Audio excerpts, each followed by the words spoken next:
Test.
Mm.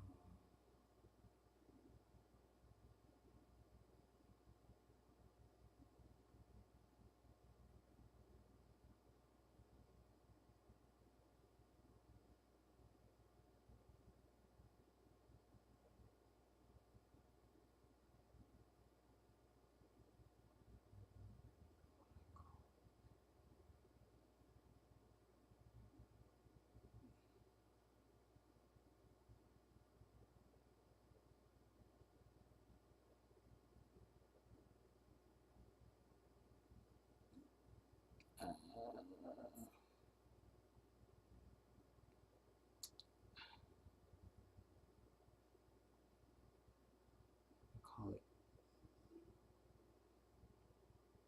What did I call it?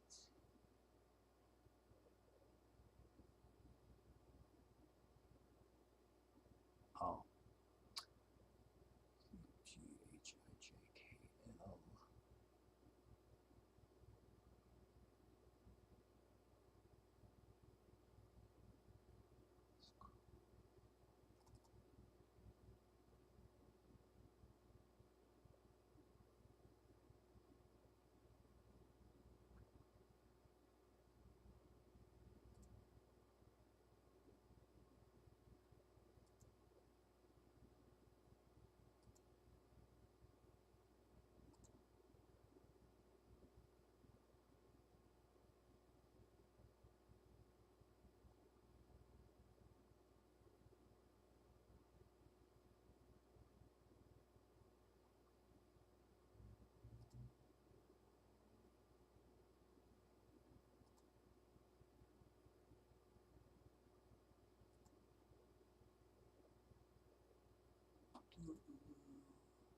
Test.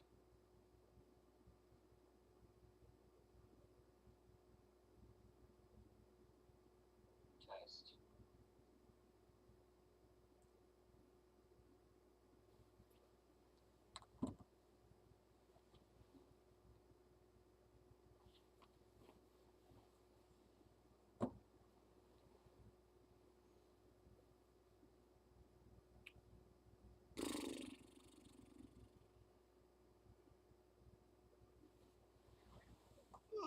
Gotta be able to see.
This.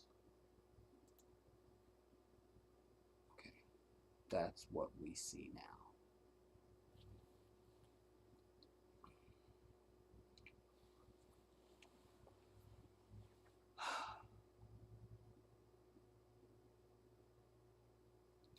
What's up, everybody?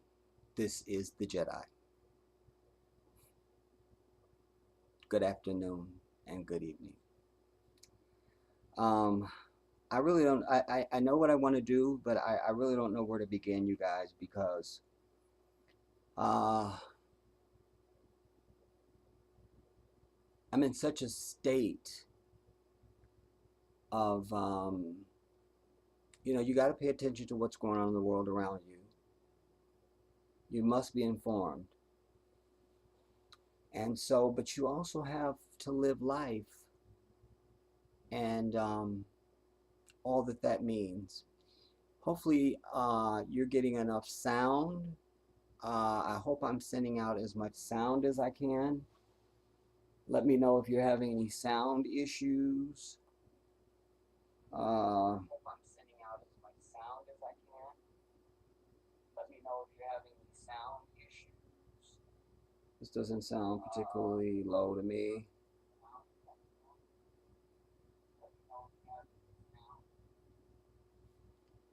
Just let me know if you're having any sound issues. I'm also having some sort of midlife crisis, man. Like I told y'all before, I'm having beard issues because I really do want a full beard. And but I have to put in the work to get there, you know.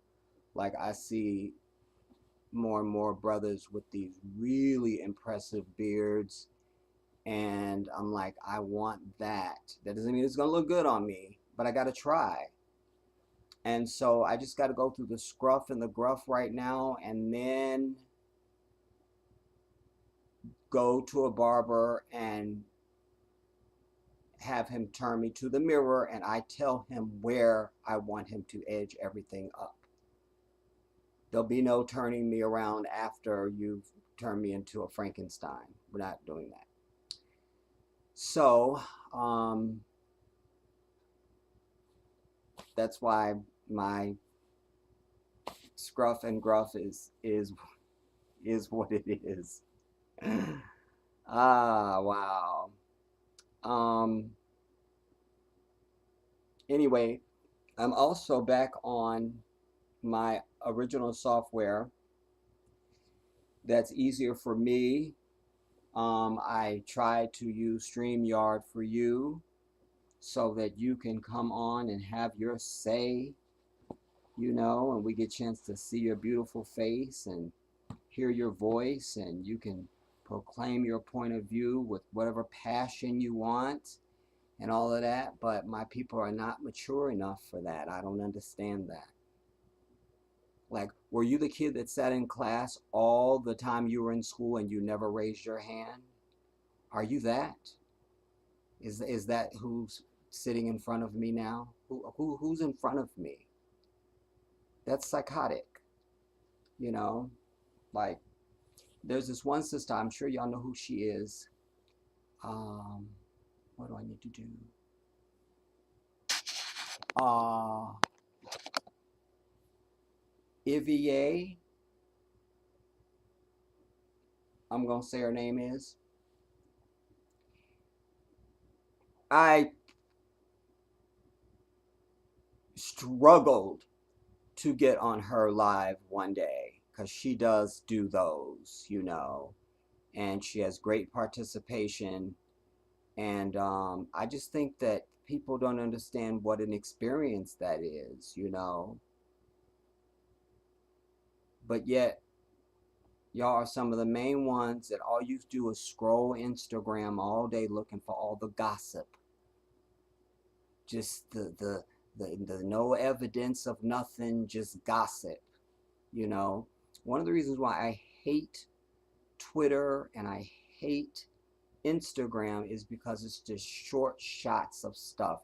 There's no beginning, there's no end. It's just a shocking event. There's no context to anything. I hate that with everything I own. And so I know a lot of my people are caught up into that, but yet you can't come on camera and do your thing, you know.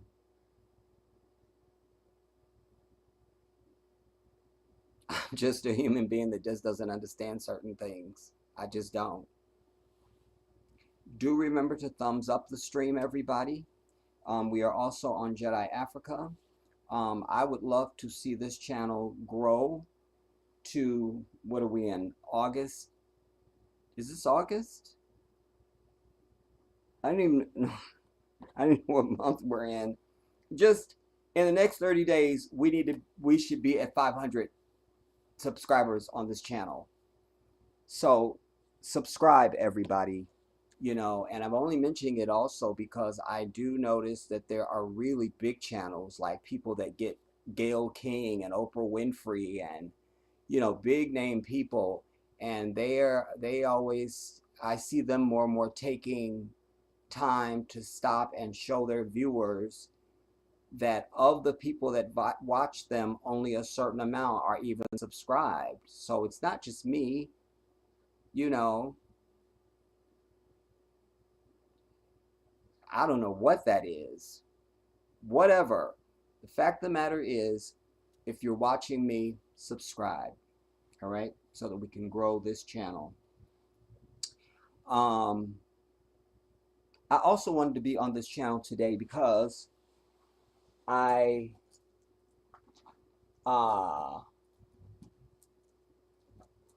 want to speak not only about the US going on, but I want to get into a coordinate of speaking to my brothers and sisters on the continent and to attract them to the channel more, because this has to be a concerted effort across the Atlantic. We have to share information, we have to wake them up, we have to learn from them, and they need to learn from us. And even right now in our election cycle, what I know for sure and have known for many years is that Africans pay close attention to our elections. I told you that I had great conversations with some of my brothers in Senegal and in Gambia with regard to just what they thought about Trump, you know, and no judgment at all. I just wanted to know what they think, just what y'all think, you know. And it was very interesting to hear and experience what their experience was and is of Trump and the whole Trump dumb, you know.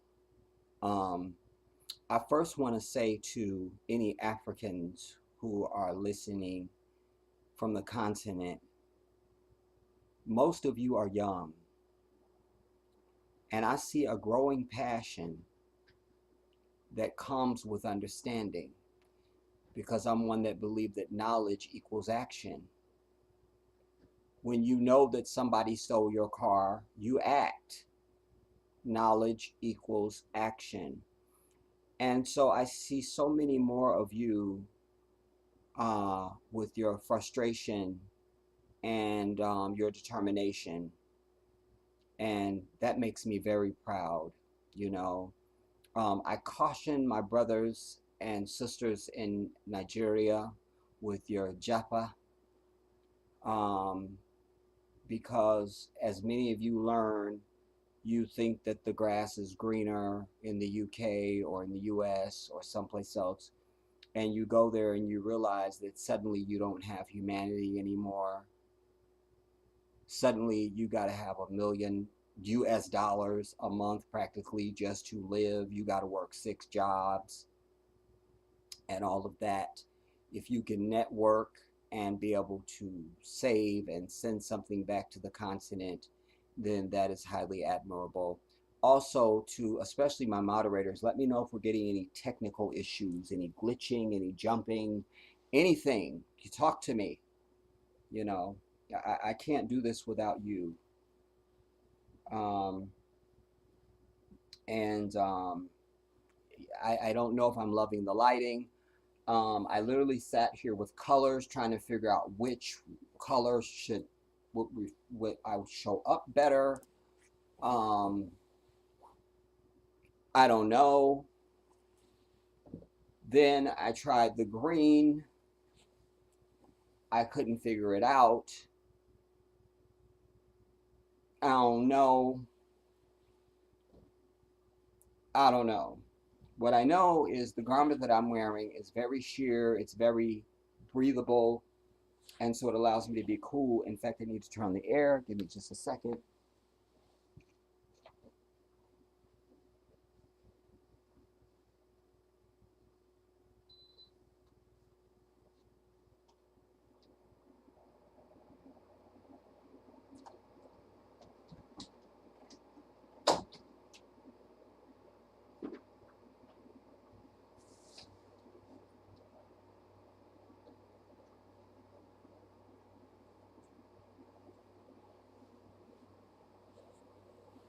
And what we should all be clear about as Africans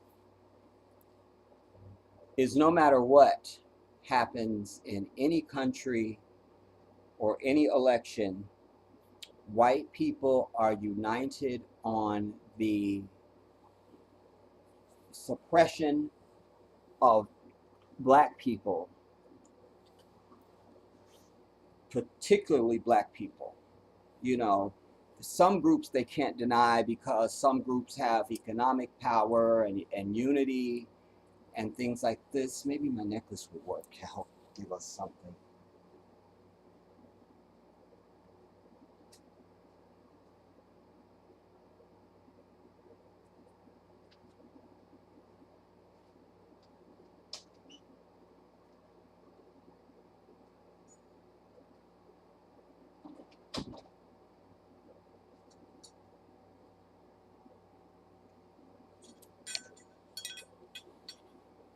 So even at their convention, which we're going to take a look at some of these speeches, which is really what kind of provoked me really.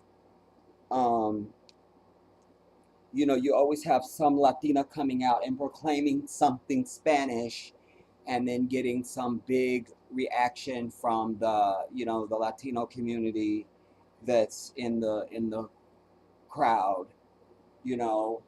Where's our somebody to come out and proclaim something in Mandinka or Wolof or Swahili or, you know, something, you know. Um,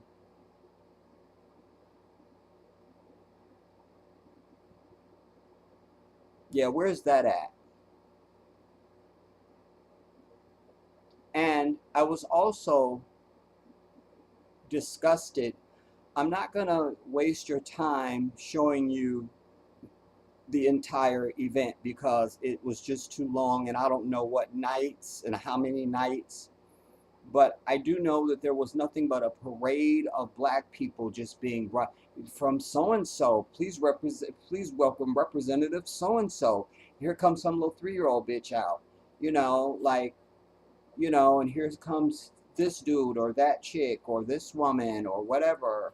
And I'm like, all these black people that we don't know. And they're in districts and they're delegates and they're all this kind of thing. Like, you could hold out on giving your delegation until you get what we say we want.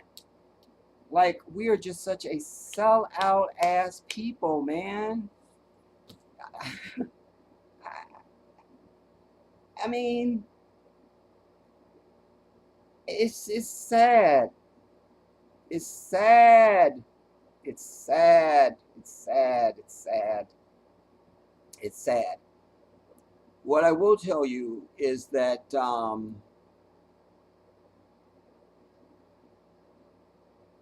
while they were giving all of this democracy and Joe Biden is the greatest human being that ever lived, there was a huge protest going on outside because they wouldn't let in Palestinian uh, Americans. They wouldn't let in Palestinian protesters.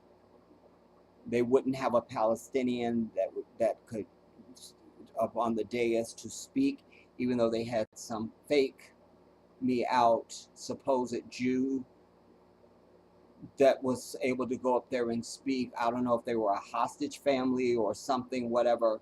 But again, just the imbalance. But what you also need to understand is that you are in a country that is occupied and run by another country.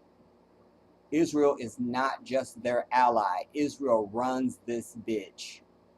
That is a fact, homie. That's a fact. That's a fact. That's a fact. And you don't need to be political or brilliant to even buy into that truth.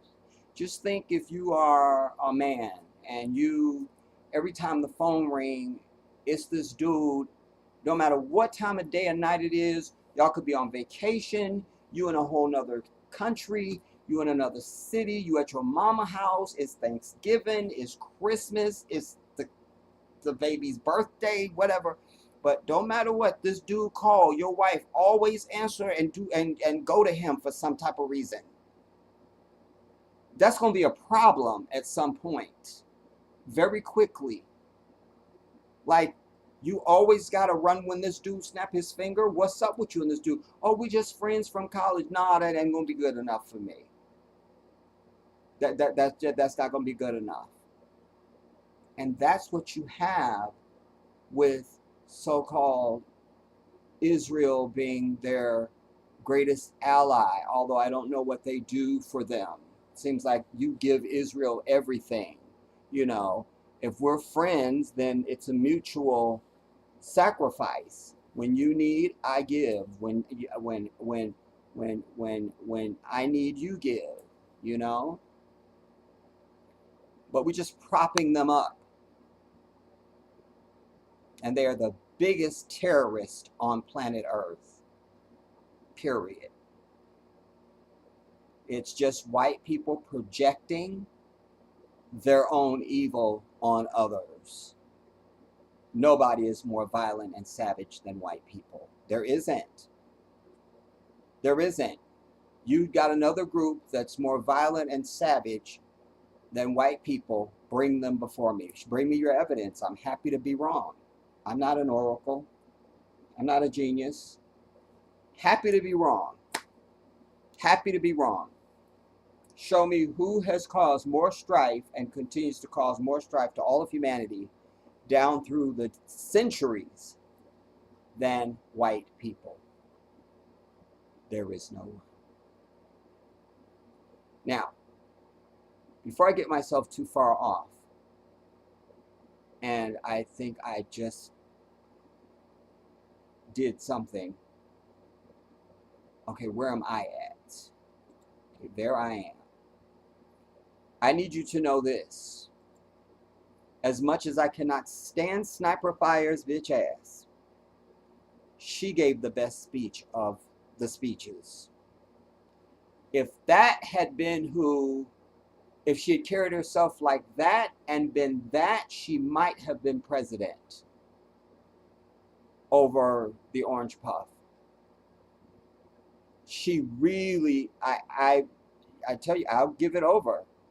I'm a fair-minded human being. I don't have to like you. If you do something that is worthy of my compliment, I'll give that. I'll do it. Don't cost me nothing. She gave the best speech of all. And so I want to show first the queen who we saw descend from the cloud on angels, Michelle Obama. I want to see Michelle's speech first because what we saw and what I want you to also notice is the biggest applause, the biggest reaction to anybody that I saw was Hillary Clinton. As popular as Michelle is, and I will fight you and all of that, and she had a big response and all that, but it went, Hillary almost couldn't speak. The response to her was so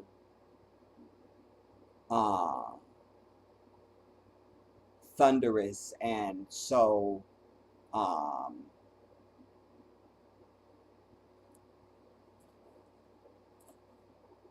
don't know the word. First, let's cue Michelle. I don't know how much of Barack we'll hear because Barack is really just not the speaker as far as moving people and sort of really giving it. He's not a first choice. Something wonderfully magical and I don't know is in the air, isn't it? If I'm going to be getting delay. Because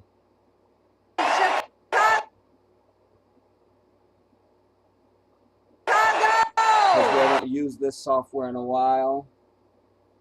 I have to bring you in.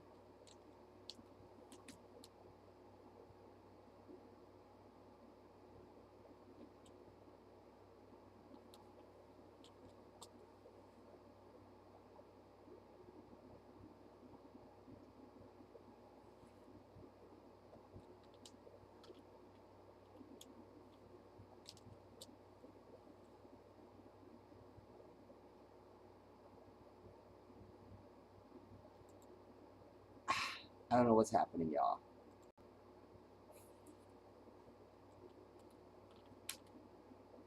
One. Okay. You're number one. Now, I don't have Michelle. Where'd she go? And I needed the one that okay, this is the one because it's her and Barack.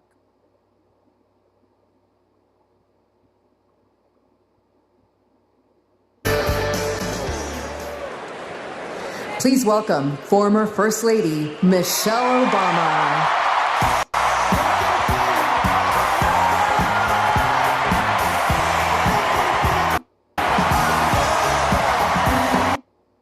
And I'll just mute that because apparently you can play Stevie on international television in front of however many 100,000 people there, but not on bitch ass YouTube.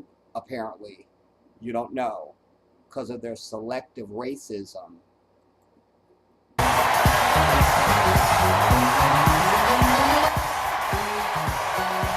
And even though Stevie belongs to us and not their white ass. Don't want to get worked up.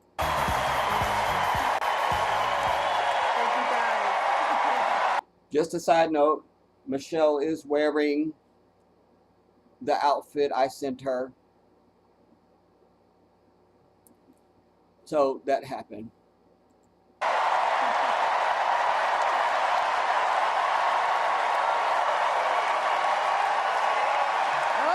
And this feels very much like, you know, they're talking about there's something in the air, and there's something in the air. And, you know, this is why it's important not to just watch the big, bright, shiny stuff. You got to go digging, everybody, because when you go digging and you start hearing the individual stories, the hype ain't really there. It ain't really there. Like, people aren't really feeling like they know Kamala.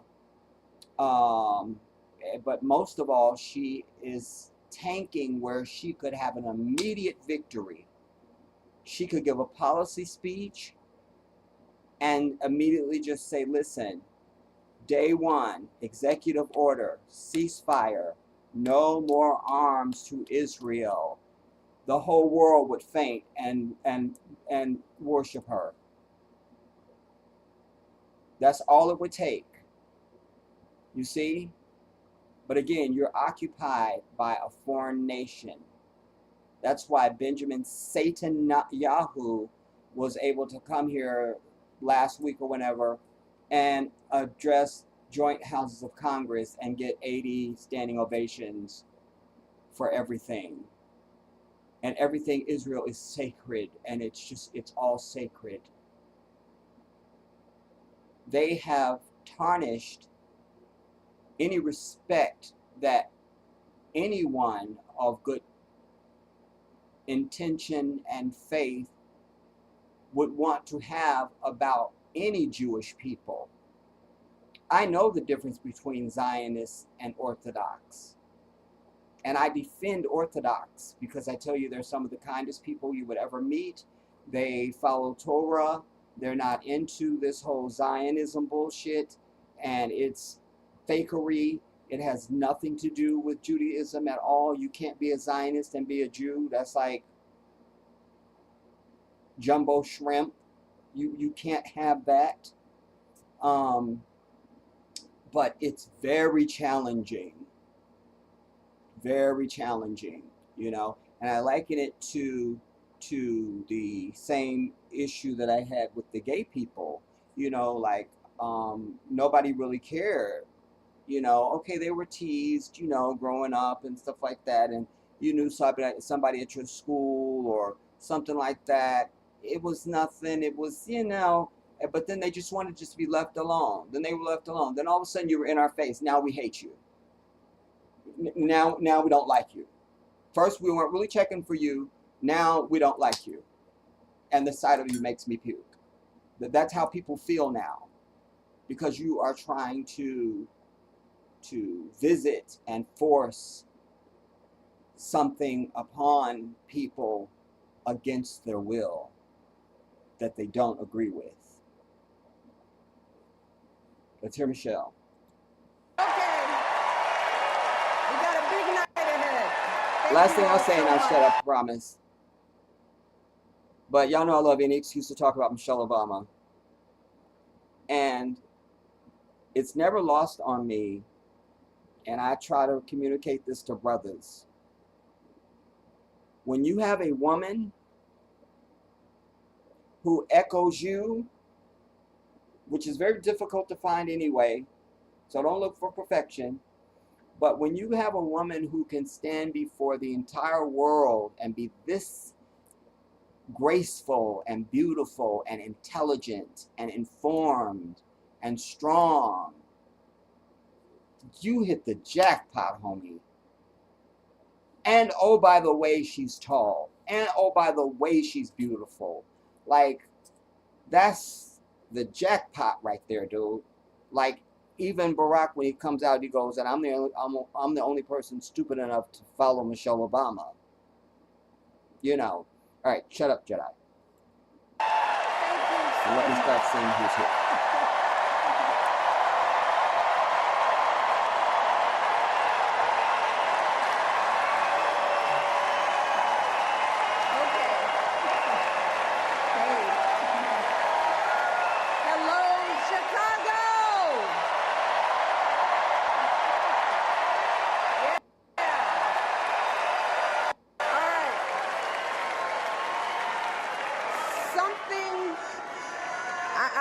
Something wonderfully magical is in the air, isn't it? Yeah. You know, we're feeling it here in this arena, but it's spreading all across this country we love. A familiar feeling that's been buried too deep for far too long. But remember, they felt that same feeling. And they just knew it was sniper fire. And then the numbers started to come in.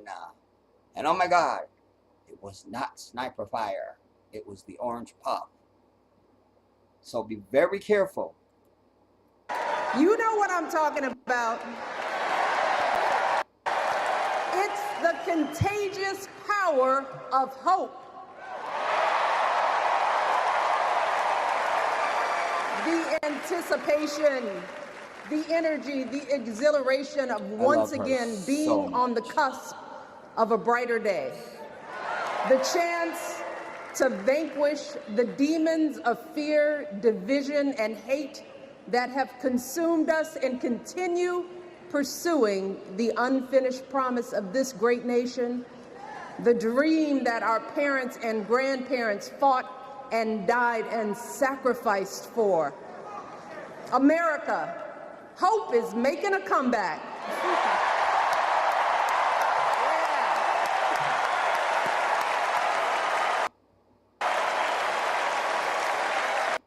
By the way, Michelle Obama is 60 years old.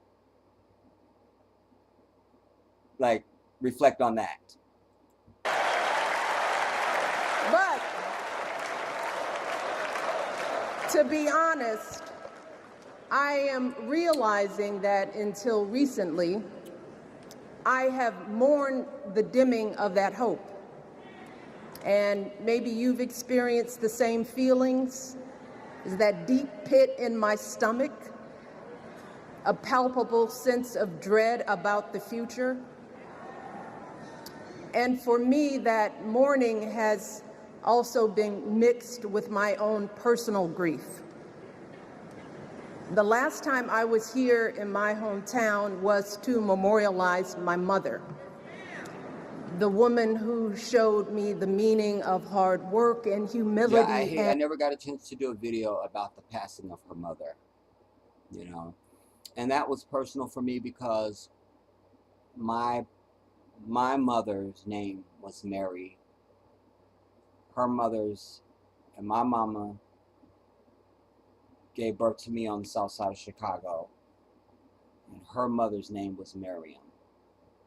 And they from the south side of Chicago.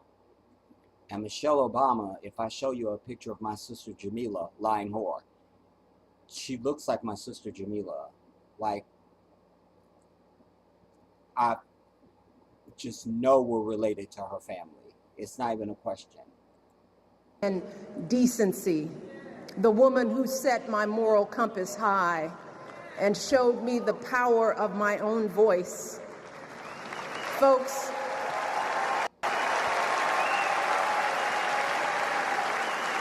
I still feel her loss so profoundly.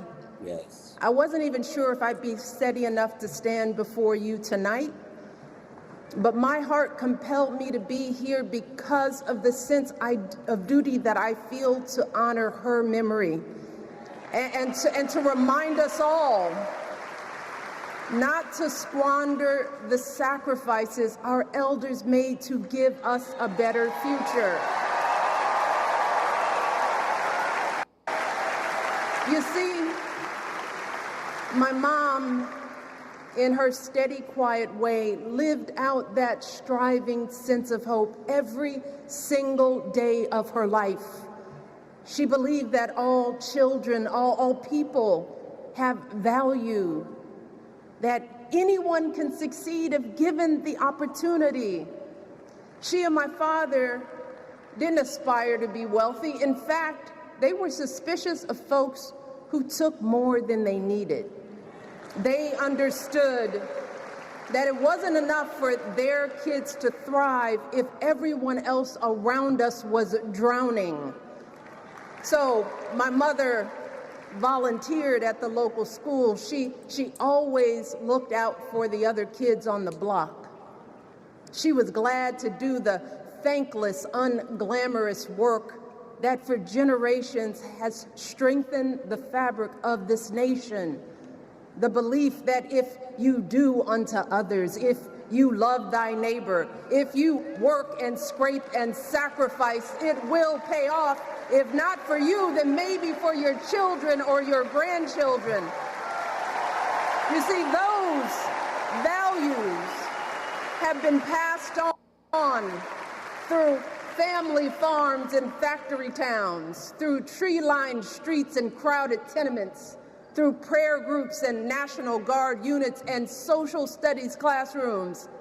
Those were the values my mother poured into me until her very last breath. Kamala Harris and I built our lives on those same foundational values. Even though our mothers grew up an ocean apart, they shared the same belief in the promise of this country. That's why her mother moved here from India at 19. It's why she taught Kamala about justice, about the obligation to lift others up, about our responsibility to give more than we take. She'd often tell her daughter, "Don't sit around and complain about things, do something." So, with that voice in her head, Kamala went out and she worked hard in school, graduating from an HBCU, earning her law degree at a state school. And then she went on to work for the people, fighting to hold lawbreakers accountable, strengthening the rule of law, fighting to get folks better wages, cheaper prescription drugs, a good education, decent health care, child care, elder care. From a middle-class household, Kamala worked her way up to become Vice President of the United States of America.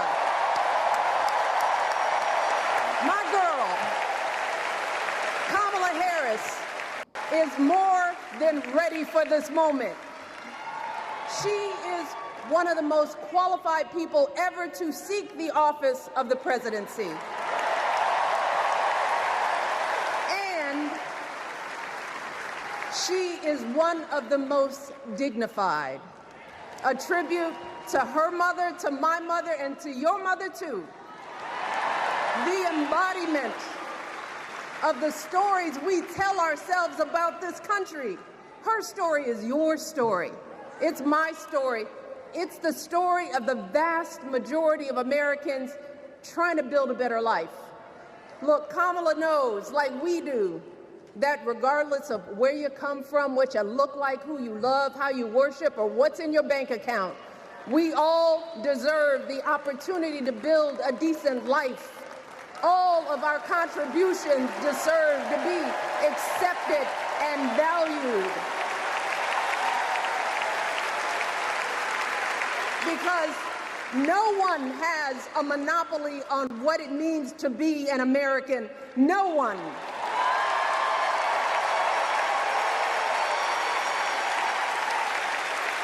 Kamala has shown her allegiance to this nation, not by spewing anger and bitterness, but by living a life of service and always pushing the doors of opportunity open to others.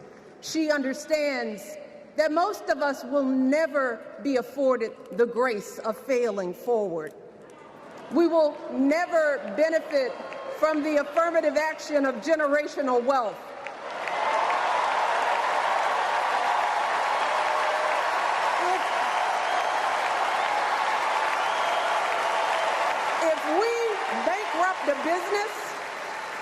If we bankrupt a business or choke in a crisis, we don't get a second, third, or fourth chance. If things don't go our way, we don't have the luxury of whining or cheating others to get further ahead. No. We don't get to change the rules so we always win. If we see a mountain in front of us, we don't expect there to be an escalator waiting to take us to the top. No. Shade. We put our heads down. We get to work. In America, we do something. And throughout her entire life, that's what we've seen from Kamala Harris. The steel of her spine, the steadiness of her upbringing, the honesty of her example, and yes, the joy of her laughter and her light. You know, when they're saying these things about her, I don't know who they're talking about. That's not who I know. The steeliness of her spine, and she's out there fighting, and she's just been doing it all, and oh my God, she was on the front line of Croatia and Iraq all at the same time.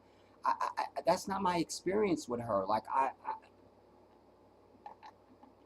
you know, I just, that's not my experience. It couldn't be more obvious. Of the two major candidates in this race, only Kamala Harris truly understands the unseen labor and unwavering commitment that has always made America great. We go to church, mother, y'all.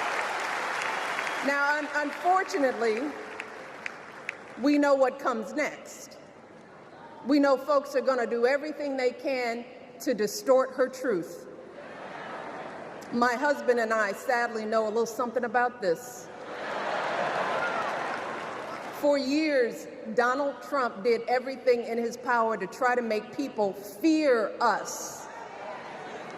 See, his limited, narrow view of the world made him feel threatened by the existence of two hardworking, highly educated, successful people who happen to be black.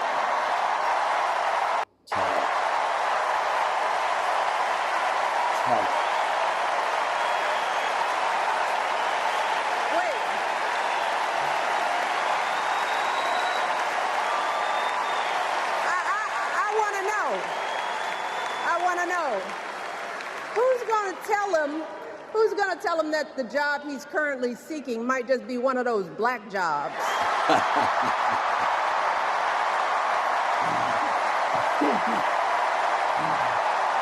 Oh, the shade of it all, the shade. It's his same old con. His same old con. Doubling down on ugly, misogynistic, racist lies as a substitute for real ideas and solutions that will actually make people's lives better. Look, because cutting our health care, taking away our freedom to control our bodies, the freedom to become a mother through IVF like I did, those things are not going to improve the health outcomes of our wives, mothers, and daughters. That's the other thing I want to say. You know, there's way too much, you know, and for me as a man, there's just way too much focus on this abortion, you know.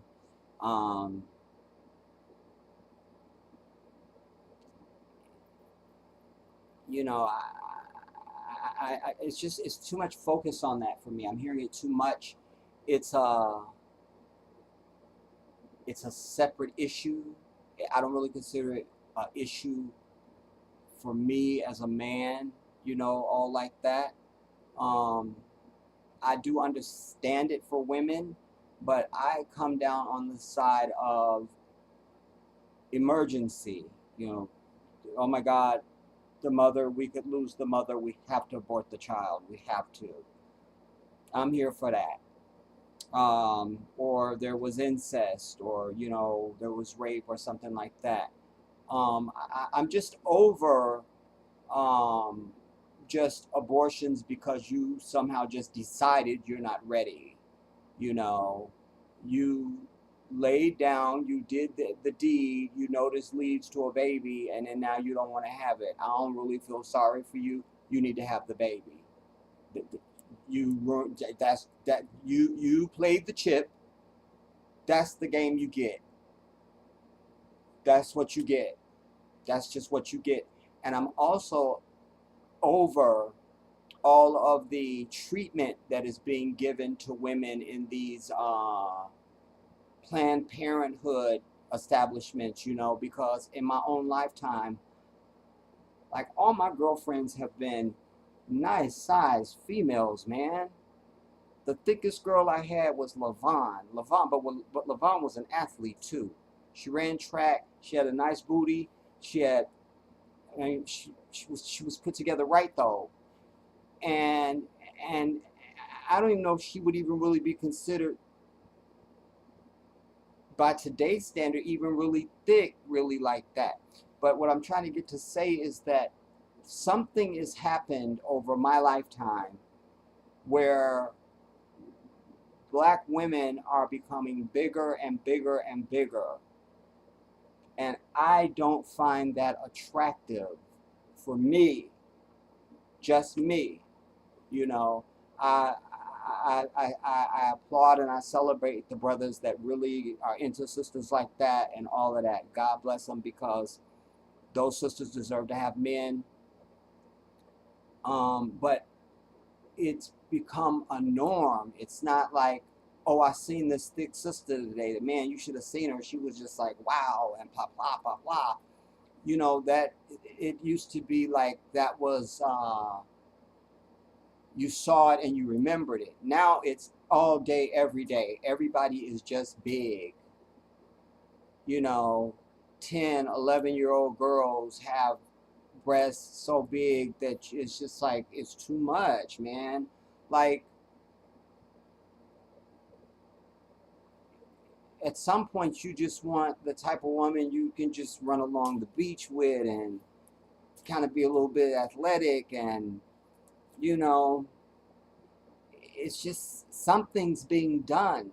And in my lifetime I've also seen the escalation of, it's almost expected now, to breast cancer and cervical cancer. And one of my girlfriends her and her twin, they used to get ovarian cysts.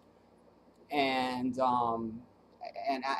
this is directly related to all this stuff, I believe. And then when you add that to the lack of, there's less and less breastfeeding going on, which is the magic potion that Allah has given. Now He's gonna give you this baby.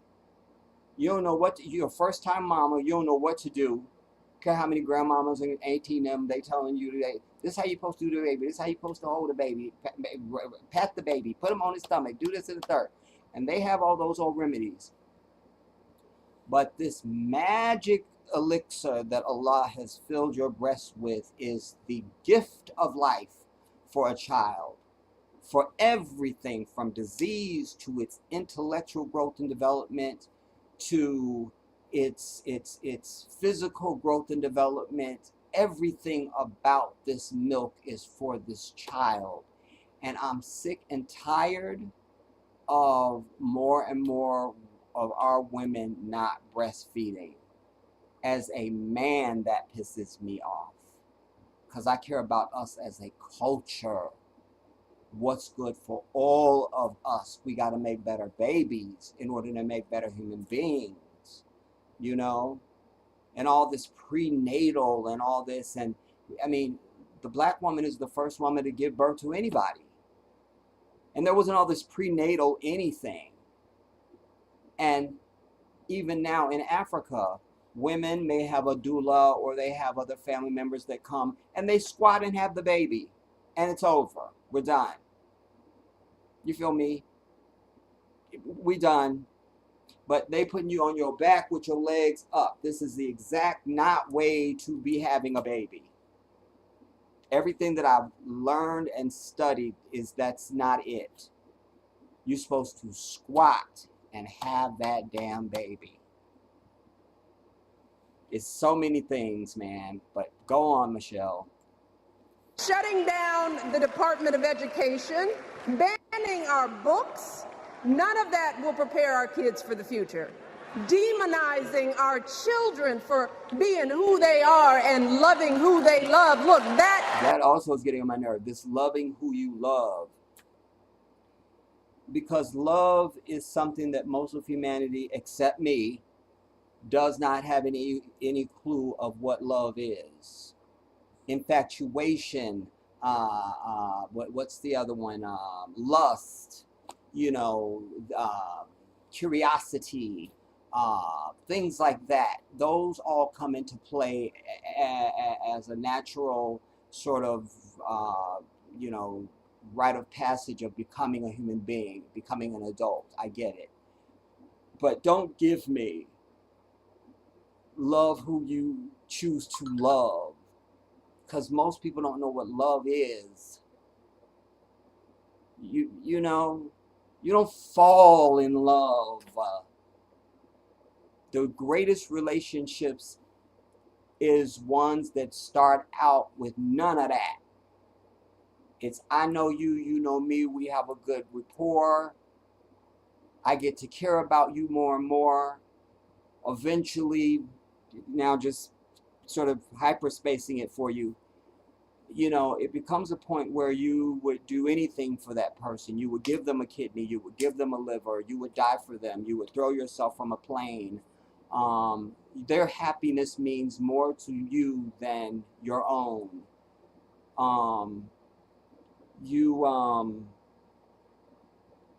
You cherish their existence on the earth. That life is a greater thing because they exist. I could just keep going. It's a 60-page thing, single spaced. People think love is a 4-letter word and you just fall into it. And so that's why I'm not even falling for this and when they say that, they mean these gay people. You feel me? And I'm sick and tired of anybody black advocating for that, because that's outside of our culture. That's like I'm a Muslim. So that would be like me advocating for using alcohol. That's against me. I would never advocate that. That's not part of my existence. So why would I promote that? I don't care if it's politics or not, and to love who they love. And you see everybody, the sheeple, I mean, nah, dude, and I don't care what anybody says. Most men want a son who comes home with a sister that favor their mama, that's going to give them a grandson or a granddaughter, and that look like them. Not no white bitch. You feel me?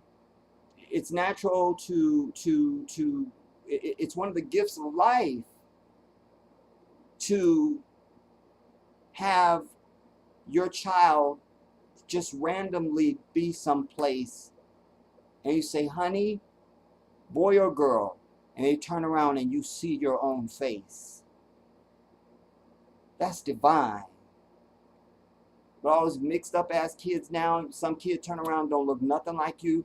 How many times have we seen fathers that had Karens call police on them because you with a child that don't look like you at all? Like, I'm not mad at the Karen. I'm just really not mad. You feel me? But I'm just saying these things get eased into the culture in a way that before you know it, you are speaking on it as if you have accepted it on your own, and you haven't. It's been given to you. Let me go on. Doesn't make anybody's life better.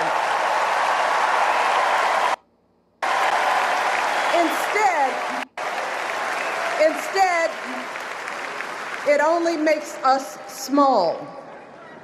And let me tell you this, going small is never the answer. Going small is the opposite of what we teach our kids. Going small is petty, it's unhealthy, and quite frankly, it's unpresidential.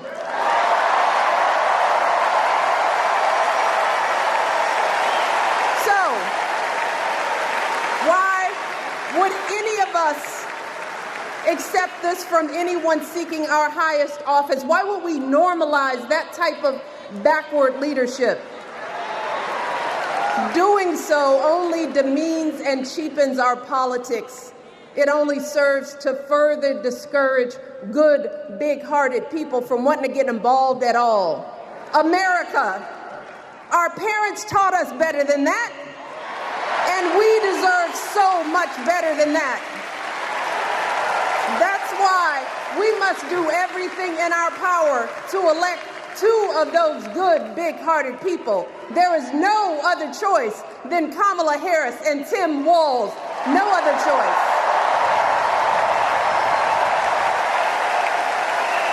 Well, we weren't given another choice. But as we embrace this renewed sense of hope, let us not forget the despair we have felt. Let us not forget what we are up against. Yes, Kamala and Tim are doing great now. We're loving it. They're packing arenas across the country. Folks are energized. We are feeling good.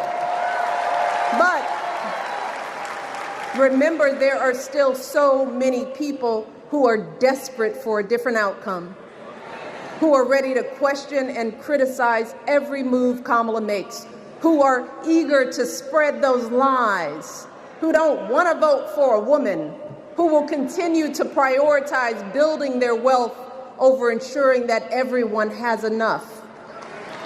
So no matter how good we feel tonight or tomorrow or the next day, this is going to be an uphill battle. So folks, we cannot be our own worst enemies. No.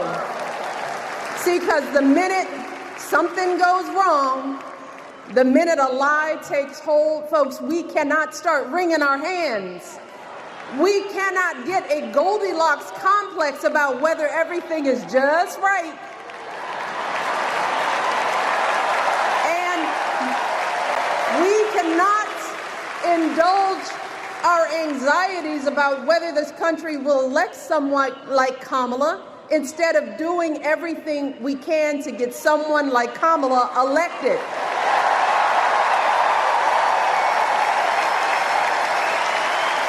Kamala and Tim, they have lived amazing lives. And I am confident that they will lead with compassion, inclusion, and grace. But they are still only human.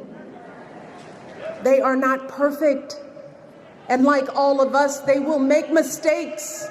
But luckily, y'all, this is not just on them.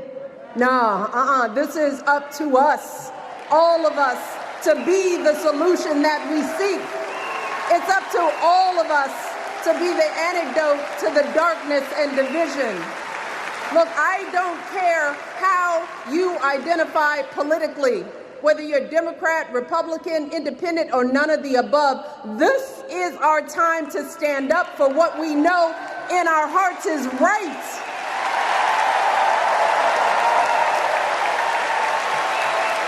To stand up, not just for our basic freedoms, but for decency and humanity, for basic respect, dignity, and empathy, for the values at the very foundation of this democracy. It's up to us to remember what Kamala's mother told her. Don't just sit around and complain, do something. So if they lie about her, and they will, we've got to do something.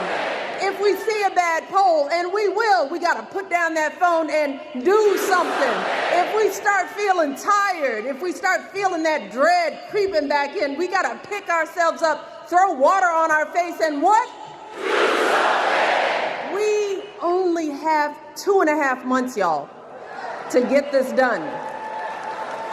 Only 11 weeks to make sure every single person we know is registered and has a voting plan. So we cannot afford for anyone America to sit on their hands and wait to be called.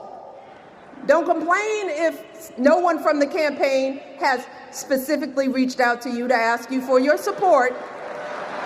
There is simply no time for that kind of foolishness. You know what you need to do. So, consider this to be your official ask. Michelle Obama is asking you, no, I'm telling y'all to do something.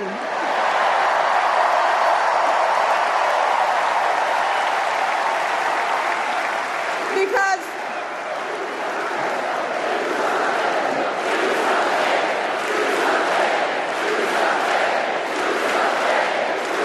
you all, this election is going to be close. In some states, just a handful, listen to me, a handful of votes in every precinct could decide the winner. So we need to vote in numbers that erase any doubt. We need to overwhelm any effort to suppress us. Our fate is in our hands. In 77 days, we have the power to turn our country away from the fear, division, and smallness of the past. We have the power to marry our hope with our action. We have the power to pay forward the love, sweat, and sacrifice of our mothers and fathers and all those who came before us.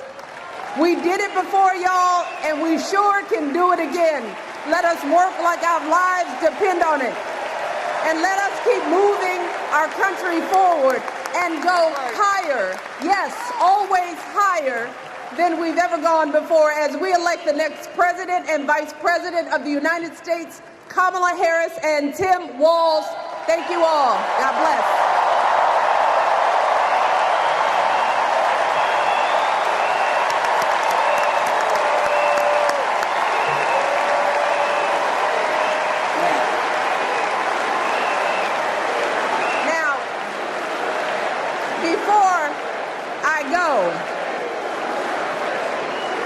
One more job tonight.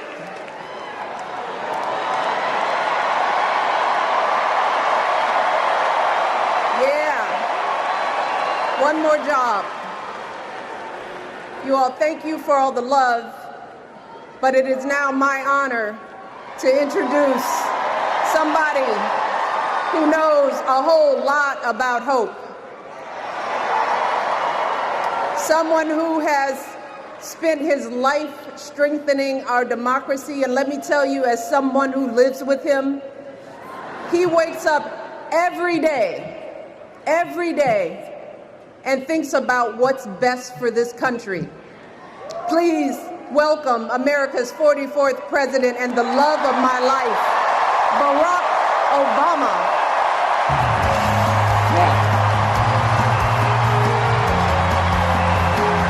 I'm not going to give you Obama right now.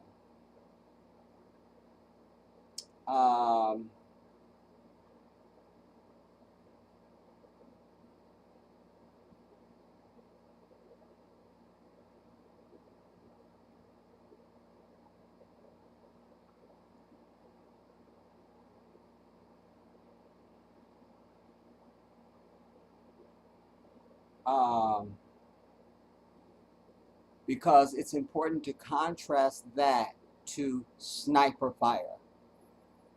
First, let me see who's here and acknowledge you, and then we'll go, and then I'll cue sniper fire. What am I doing?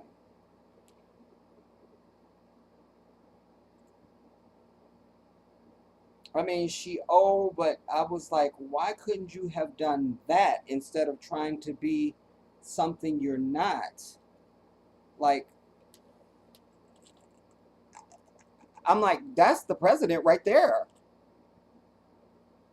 And then I will show you this hideous, mistimed surprise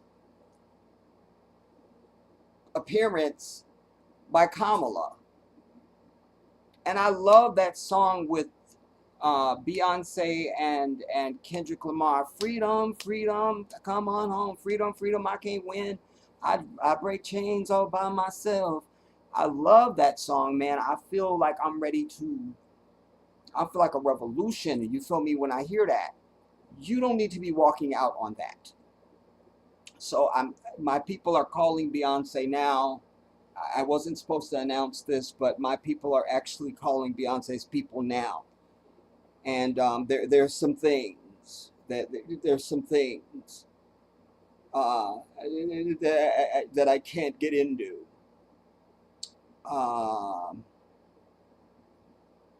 Plus, I'm getting something important, you guys, and I apologize for being distracted. I don't like to do this.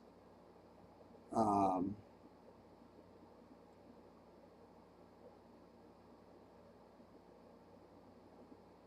um,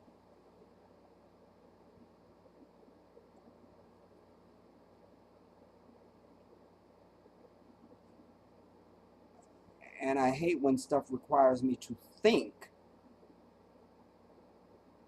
I don't read and I don't think. That's what I don't do. Damn it. Um,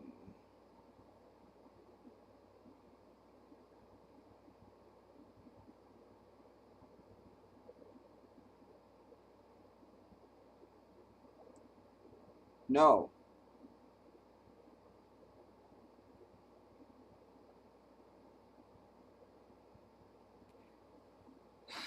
Why now? I can't deal with that now.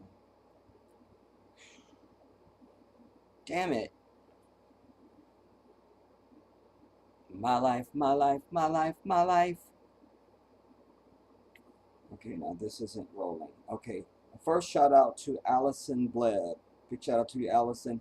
By the way, everybody make sure that you thumbs up the stream. And if you are not already subscribed to the channel, subscribe to the channel. Subscribe to Jedi Africa. I would like to build this channel to, we should be able to get to 500 people by within the next 30 days. That shouldn't be difficult. So do subscribe.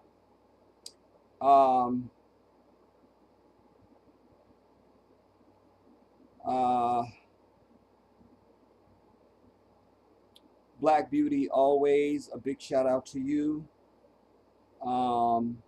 San, I'm so glad you're here. And I'm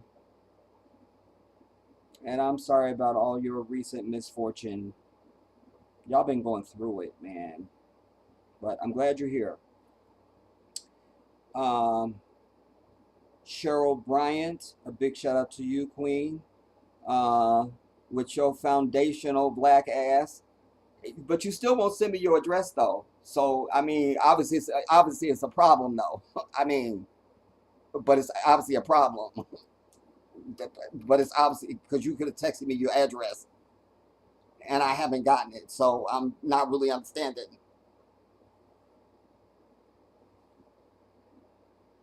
All right, I just twisted my wrist. Somebody bring me some ice. Carlos, salam alaikum. You say, I feel your pain, Jedi. Our people have no unity. It's sickening when I'm out in public talking to our people. It seems like nothing matters and everyone is lost and content. And I'm with you, man. Like sometimes I just wonder, like, when I talk to people, like, what's important to you? What's important to your life? Like I don't really do surface conversation. There's a place for that, you know, like you haven't talked to somebody in a while, you know, like find out about what's been going on, you know. Um, but just especially brothers, you know, when you come together with other brothers, it's just that there's no, like, what are you passionate about? What do you do in your house? What do you watch? What do you read? What matters to you, you know? Like, it's just, it's just, I can't. I feel you, man. Righteous indignation. A big shout out to you, Queen. Hello, Jedi. I just want to, I was just thinking about you. I love you for that. Thank you so much.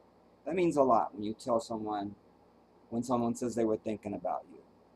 You know, all we got is humanity, everybody.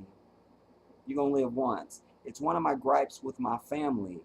It's why I don't associate with them. Like, I'm such a dynamic person, and I'm your baby brother. There's nobody in this family more interesting than me. You don't think about me? How's that possible? How is that possible? It's not, damn it. So thank you for thinking of me.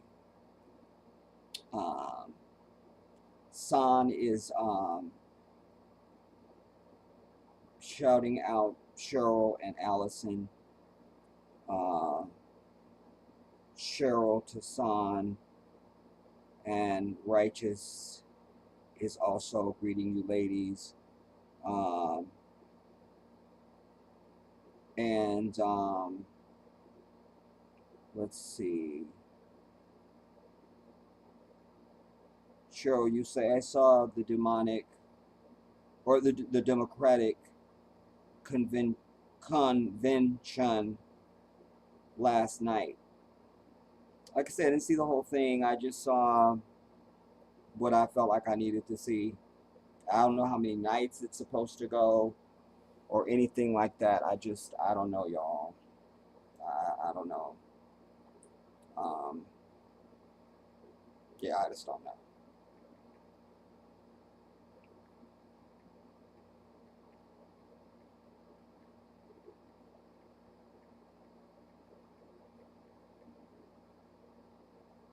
I'm also a bad uncle because when my nephew called me, I didn't realize it was Saturday.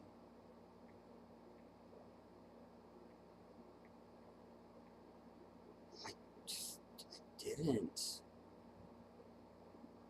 I don't know why. I thought, I don't know. And I was helping my Nigerian brother, Amos.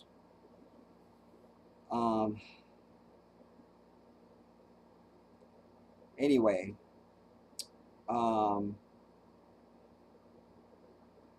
son, you said I didn't watch that mess. I didn't want to. Because they're all the same. It's all a bunch of high-arcing talk and, you know, patriotism this and America that. And I don't give a fuck about America. I really don't. I'm not patriotic. I don't give a shit about America. I only care about my people. That's my only stock and trade in America, or why I would even care that it exists, you know. And I just pray that as many of my people can get out of here as humanly possible. And then I ask Allah to completely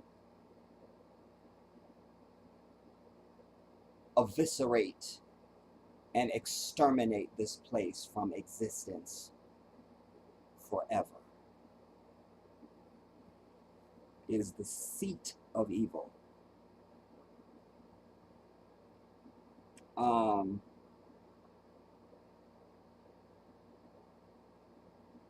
Son, Kampala, she ain't like us.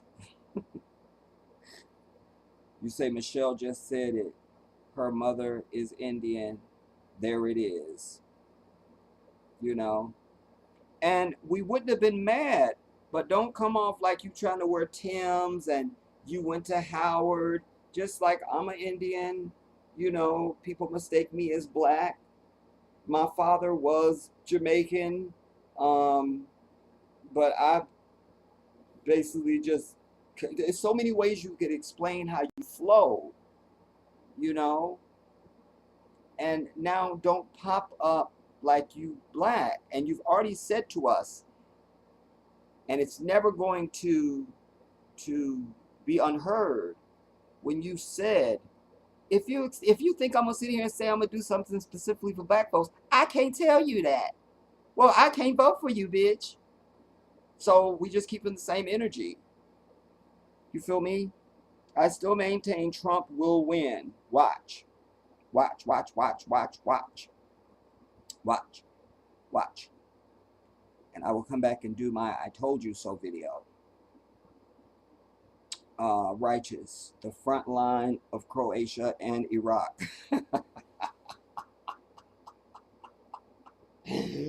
I really did say that, man. I'm telling you, stuff come out of me and it's not funny to me until I hear it back.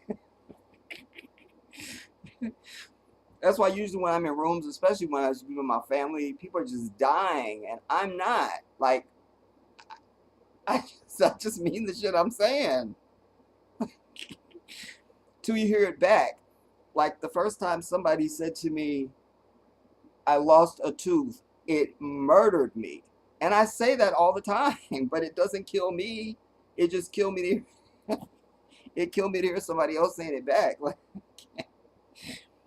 but I really did say that. Like Croatia and Iraq. You feel me? Son, I seen an interview that Donald Harris had with Judge Joe Brown, and her dad said he was Irish Jamaican and his mother was white.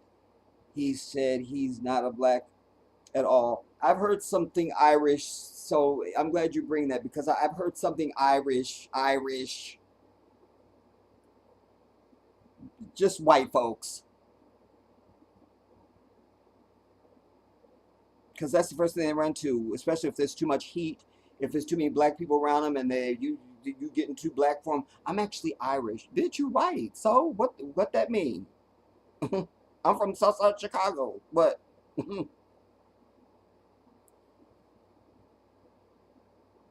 um, Chris Iman, a shout out to you, brother. I presume. Just tuning in. Can't wait to rewind and hear your thoughts and opinions on this. Peace and blessings to you, Jedi. Thank you. I appreciate that, Chris Iman. Thank you. Papa Samba Koli. That's my brother. What's up, Papa? Subhanallah. Allahu Akbar. Watching all the way from Senegal, West Africa. Salaam alaikum, my brother. I miss you so much, brother. I love you so much. Subhanallah.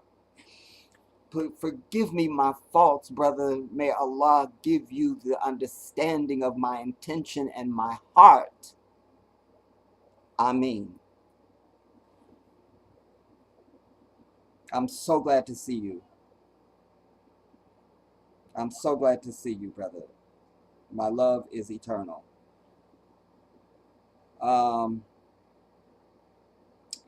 Let's see. Righteous. Hello, Papa Samba. And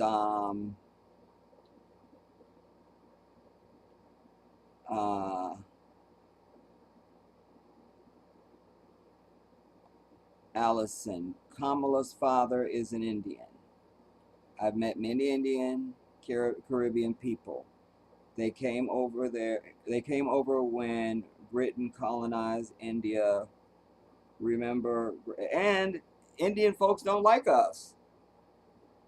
You should see. I've seen many documentaries on how black Africans,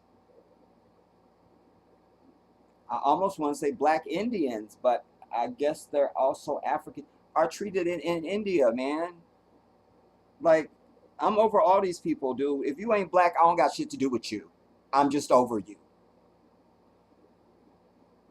Because I'm not gonna waste my life trying to figure out who I should be kind to, who likes me. Ooh, ooh, ooh. If you ain't black, I don't got shit for you. Kick rocks. Kick rocks. Because we are such a people under siege and under attack. You understand? Um, and by the way, my brother Papa, you know, I felt some type of way when I saw the new president of Senegal. There he was, hugged up with, what's the bastard? The French bastard, the white devil, at the Olympics. I gave him a little bit of a grace because it's the Olympics, and I figure there's Senegalese athletes that are there, and so it was a pleasantry, and so it was fine. It was fine, but I did feel some type of way. Um, let's see. Let me come down to the bottom and go back up so I don't miss somebody who's waiting.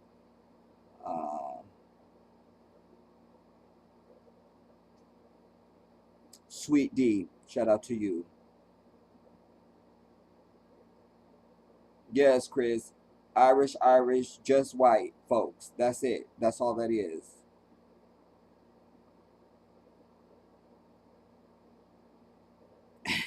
Righteous, you say, I think Chomp will win too, Jedi. Yeah, because what people are not understanding, again, I always preach you have to know your enemy, your environment, and your condition, everybody. You have to know where you're at and what is the parameters of that. You know, you walk into anything and you learn what is the decorum here, what is the rule, what is the how do people conduct, you see. And whiteness is first with white people, period.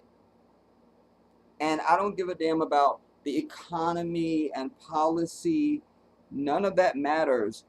All it is about whiteness. They want to be able to carry their guns. They want to be able to kill black people.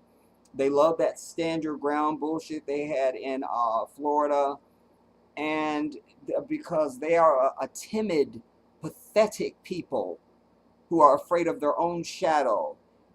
We are a people who, if we hear of another civilization someplace else, our immediate thing would be curiosity to go and see who they are and to meet them. Theirs is, they could be dangerous and we have to get a military and we don't know. That's their natural way because they are a natural savage.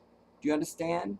They don't get along with anybody on the earth. Even Malcolm said, white folks aren't agreeable with anybody. Not even amongst themselves in many cases. Chris, you say, when are you getting a podcast, Jedi? You know, when I find the time and when I learn how to do it. I don't know how. I want one though.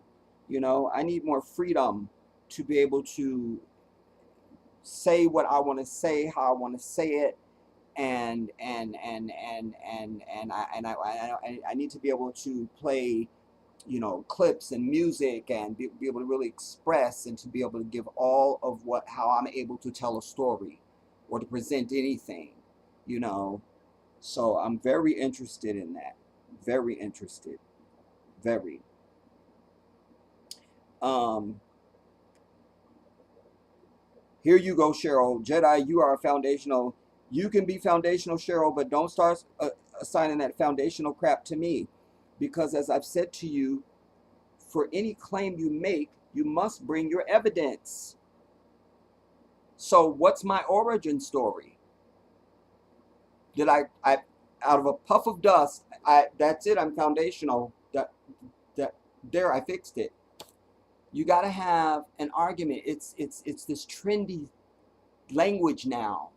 You got to have an argument and a claim and a dissertation. I'm not against it. It's just that it don't apply until you give me something that I go, okay, you know what? I could bite on that. Okay, I get it.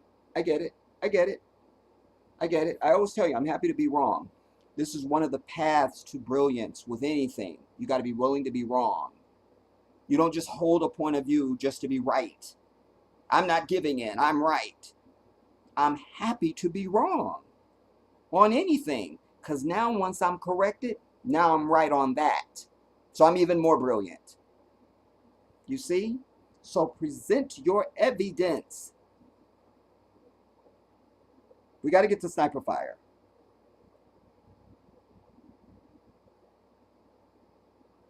Cheryl, you said not a fan of Michelle Obama ass, but she sure has style. Now you're into blasphemy. I may have to send black helicopters to your house. Sure, I did not. I said I was not going to do that this year. I didn't want to have to do it.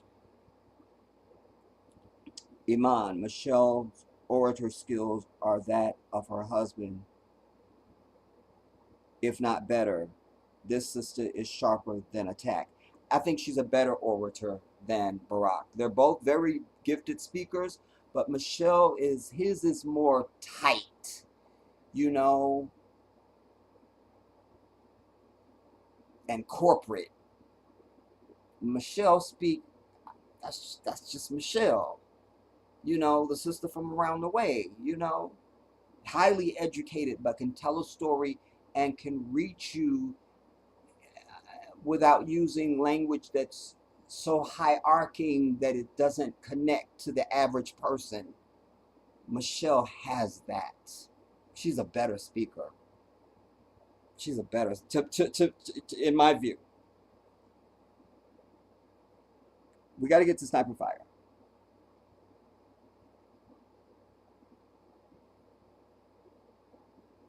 Allison, you said, I know this Trinidadian guy, full-blooded Indian, before I knew he was from Trinidad. I asked about him being from India, and he got triggered. They definitely identify with the black and the Caribbean.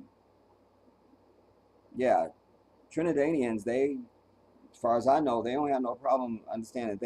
They African, like, it's not a problem. One more. Righteous, you say, I'm definitely not interested in this political cycle.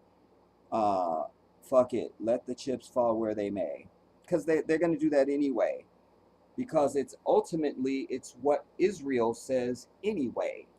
You understand? I already opened up telling you, you are occupied by a foreign nation known as Israel. What they say goes. Do you understand? Sniper fire. This is worthy of your viewing, everybody, because of two things.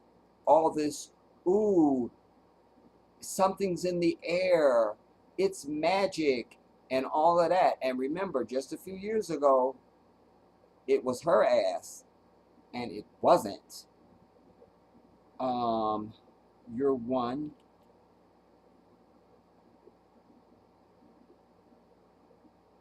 Which it jumps when I do that. I think that we're switched over. Let me go back.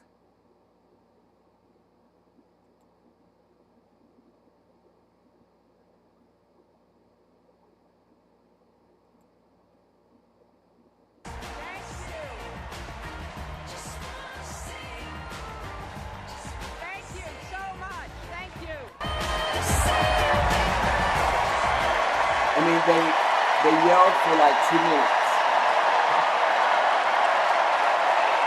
Thank you.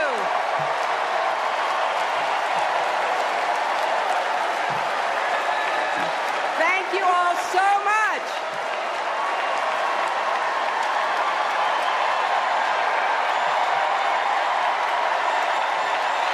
Thank you.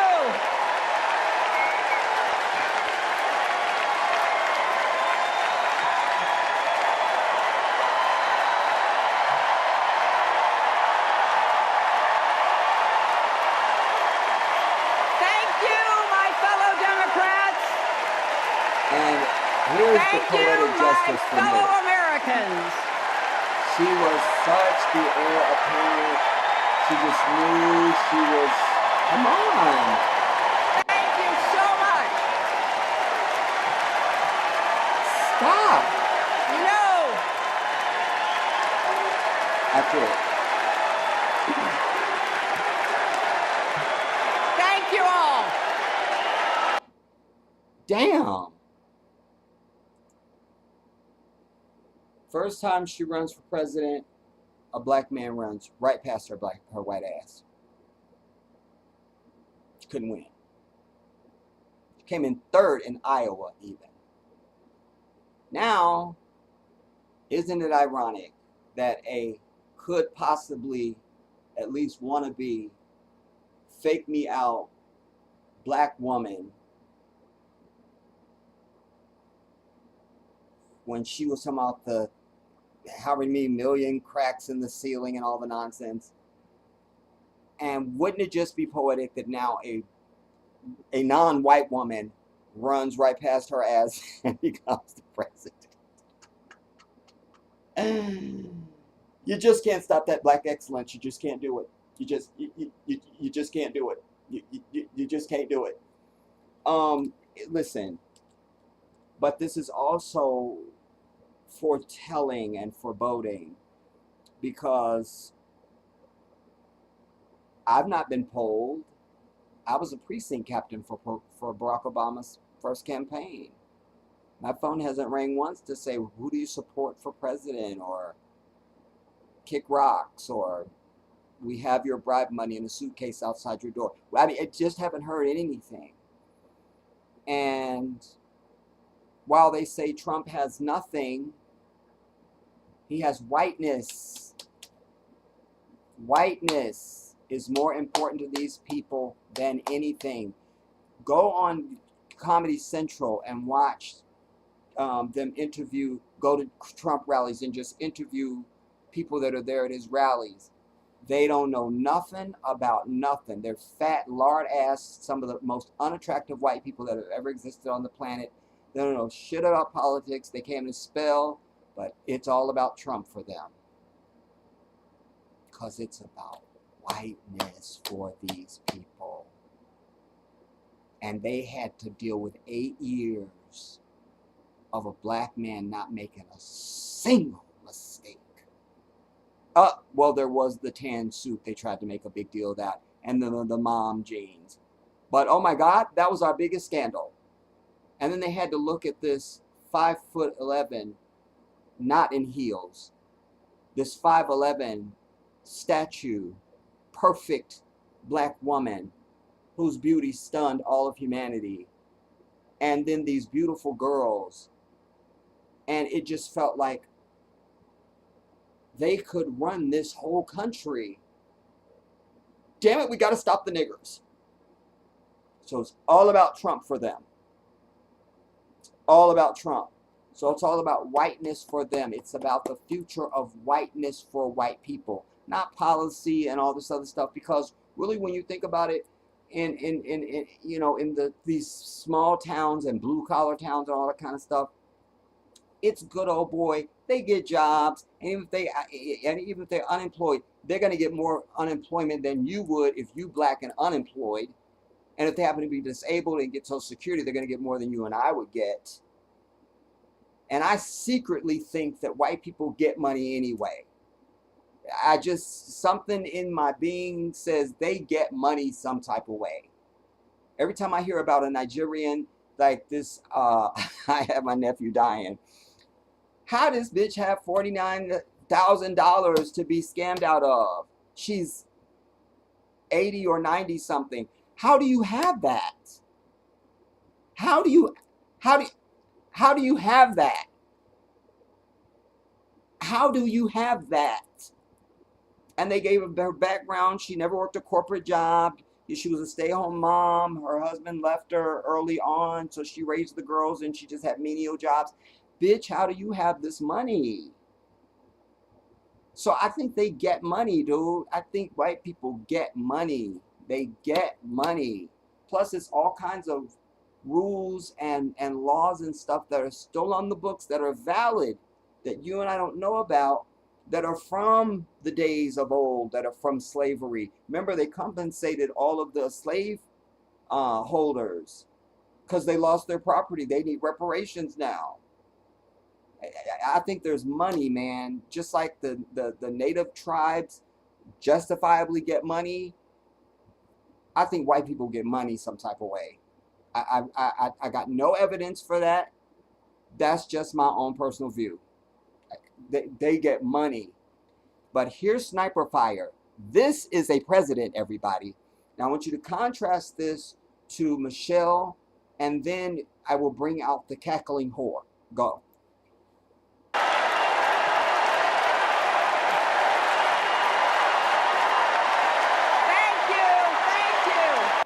And I'll even give it up. To be 190, what? She's 390, I'm being told. But to be 390, they pulled her together. She looked great. She looked presidential, and she sounded like a leader. Hear this now. Thank you. Thank you. Thank you so much. This is when you can tell all of her seasoning was there. There's a lot of energy in this room, just like there is across the country.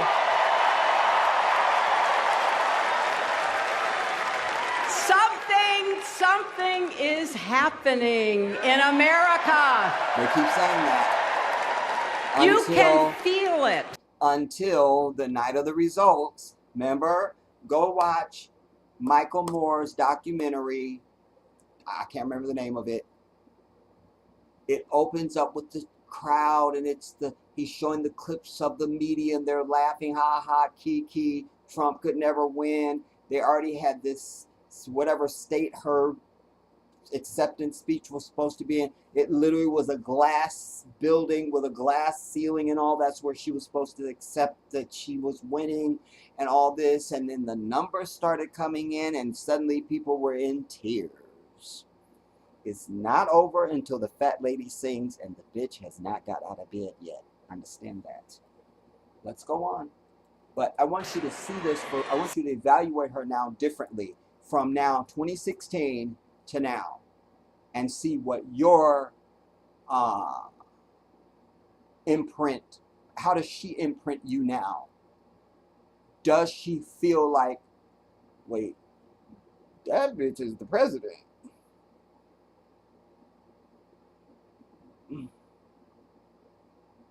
Some type of way. All right, go. Something we've worked for and dreamed of for a long time.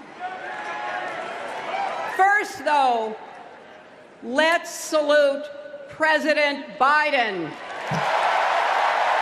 I'm also sick of that. Listen, let's be over the propaganda of he was this amazing savior. He saved the country by stepping down. No. If you are in a 100-meter dash and you break your ankle and you get out of the race, you're not a hero. You broke your ankle. You're out. So it's like the pilot is, oh my God, I think I could be having indigestion, or it could be angina. Quick, co-pilot, you take the reins. Is that heroic? No. It's just, you can do this right now. I can't. You don't get any points for that.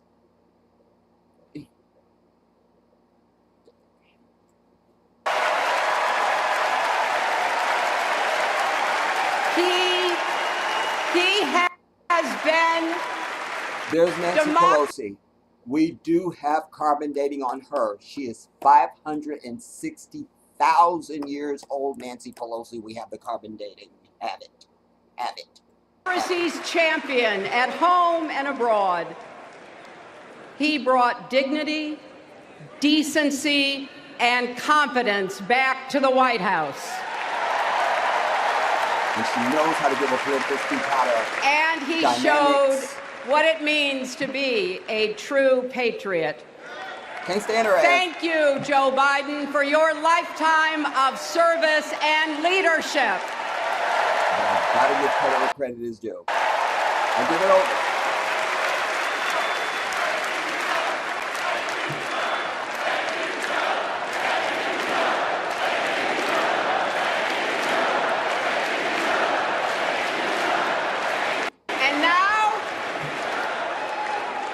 And now we are writing a new chapter in America's story.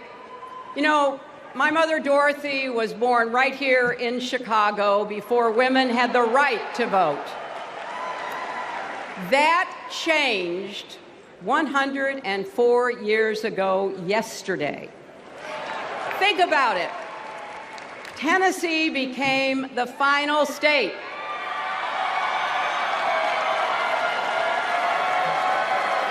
to ratify the 19th Amendment to the Constitution. The state legislature was deadlocked until one lawmaker's mother, a widow who read 3 newspapers a day, sent a letter to her son. "No more delays," she wrote. "Give us the vote." And since that day, every generation has carried the torch forward. In 1972, a fearless black congresswoman named Shirley Chisholm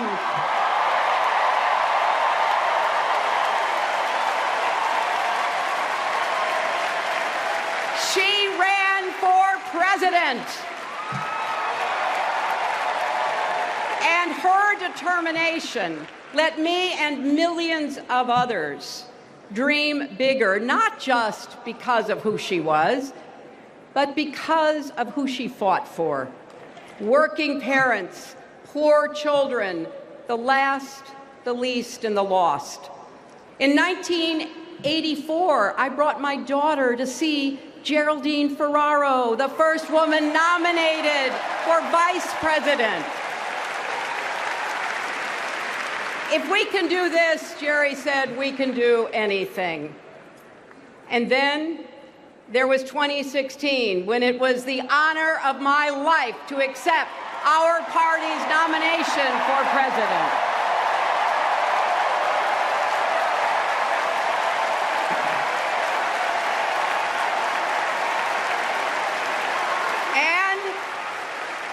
And nearly 66 million Americans voted for a future where there are no ceilings on our dreams.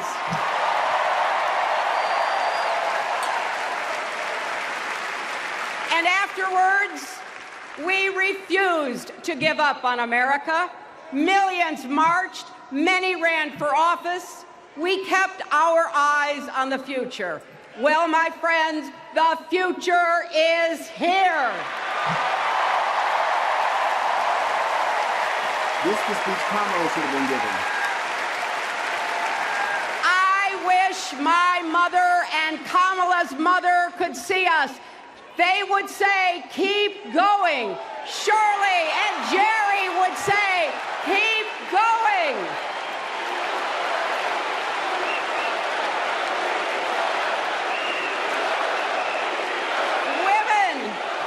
Women fighting for reproductive health care are saying, keep going.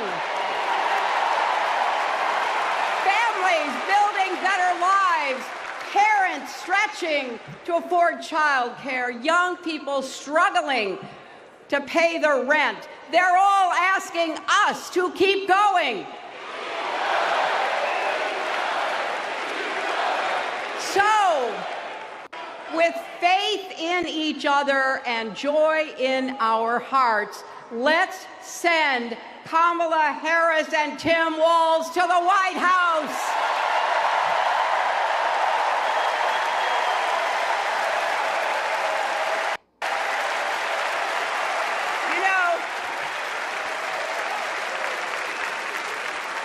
The story of my life and the history of our country is that progress is possible, but not guaranteed. We have to fight for it and never, ever give up. There is always a choice. Do we push forward or pull back? Come together as we the people, or split into us versus them? That's the choice we face in this election. Kamala has the character, experience, and vision to lead us forward.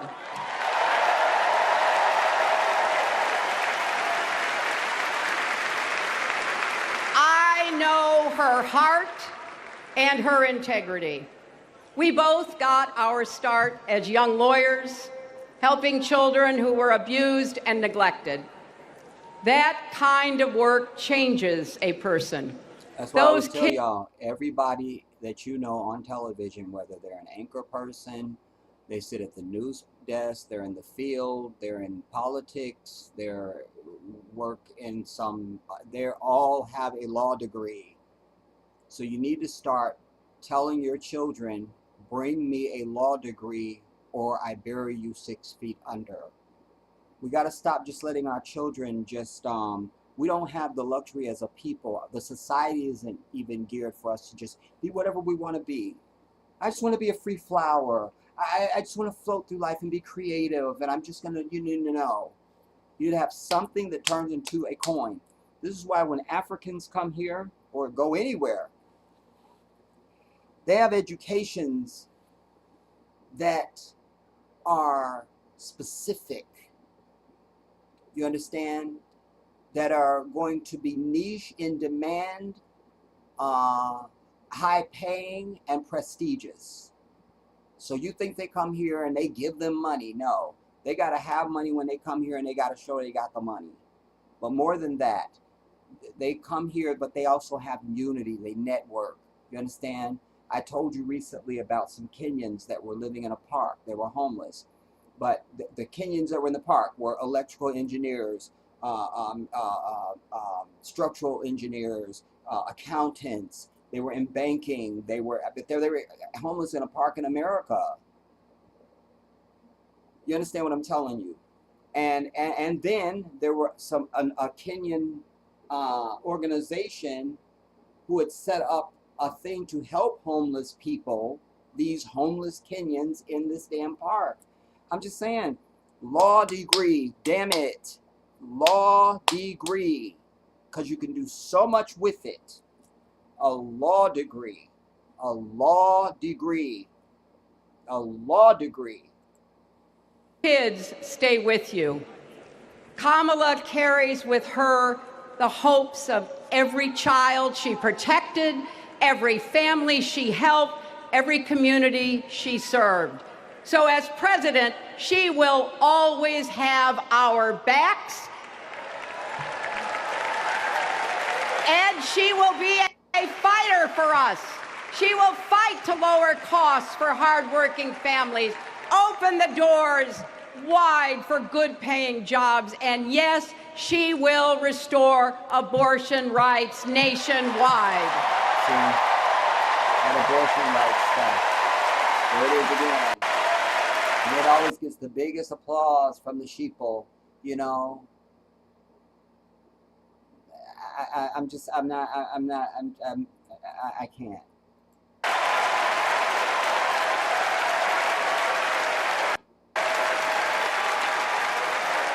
As a prosecutor, Kamala locked up murderers and drug traffickers.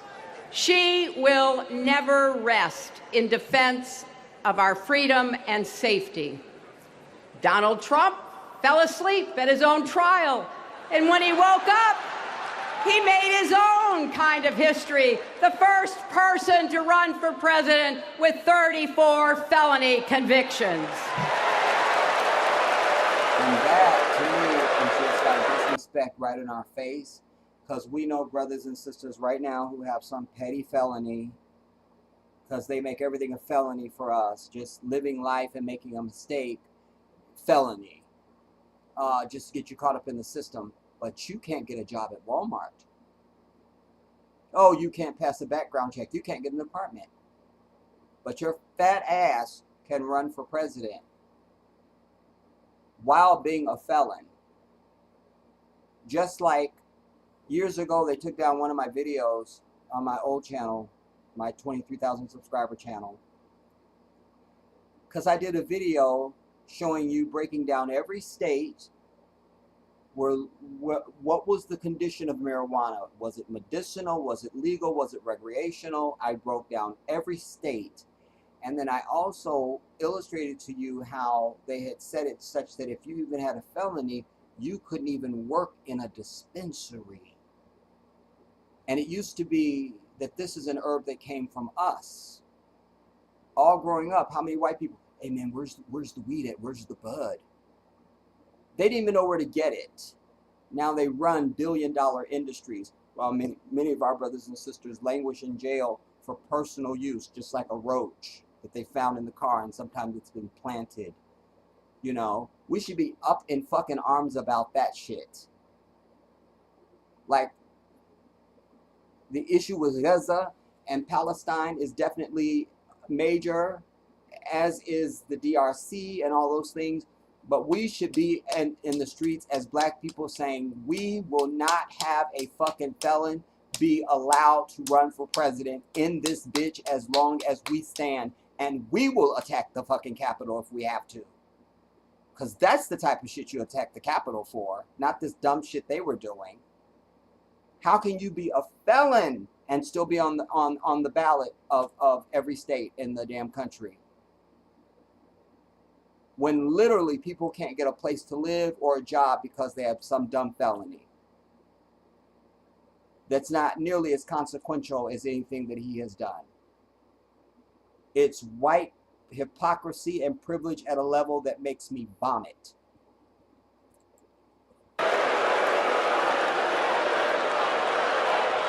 As Vice President Kamala. And those same white people who will vote for him, they are managers and business owners, some of them, who won't hire someone who has a felony. You see? But ain't you the same bitch that just voted for Donald Trump though, bitch? But that was okay. You see? Don't tell me ever, don't. Sat in the Situation Room.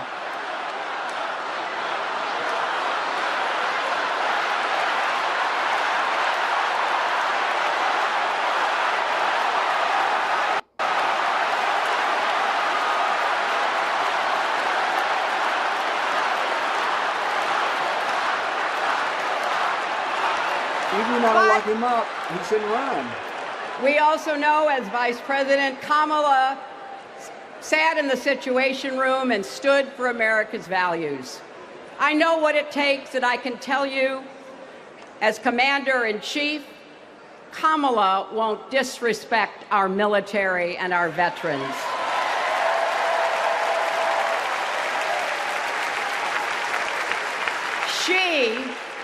She reveres our Medal of Honor recipients. She won't be sending love letters to dictators. She will defend democracy and our Constitution and will protect America from enemies, foreign and domestic.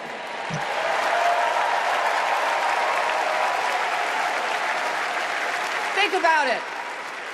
The Constitution says the president's job is to take care that the laws be faithfully executed. Those are the words of our founders. Take care. Just look at the candidates.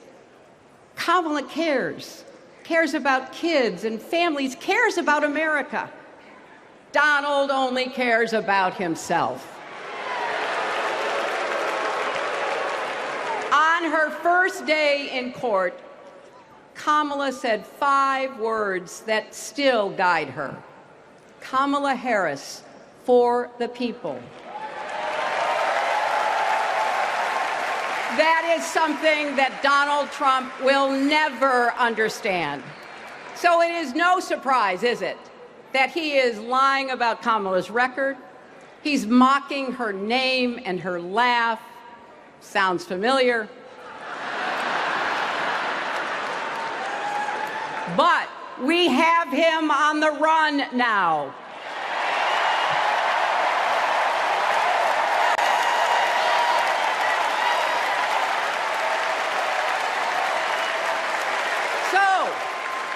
So, no matter what the polls say, we can't let up. We can't get driven down crazy conspiracy rabbit holes. We have to fight for the truth. We have to fight for Kamala as she will fight for us. Because you know what? It still takes a village to raise a family, heal a country, and win a campaign.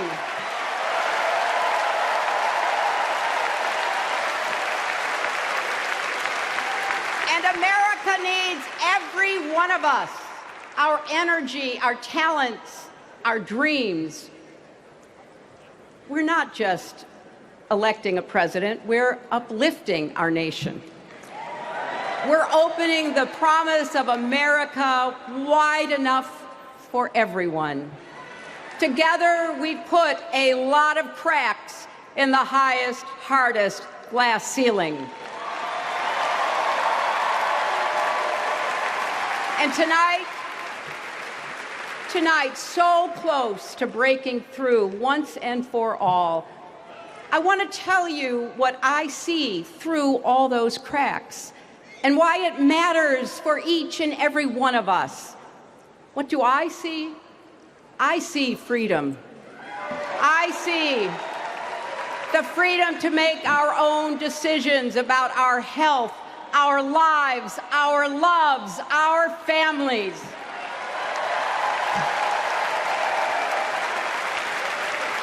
The freedom to work with dignity and prosper, to worship as we choose or not, to speak our minds freely and honestly.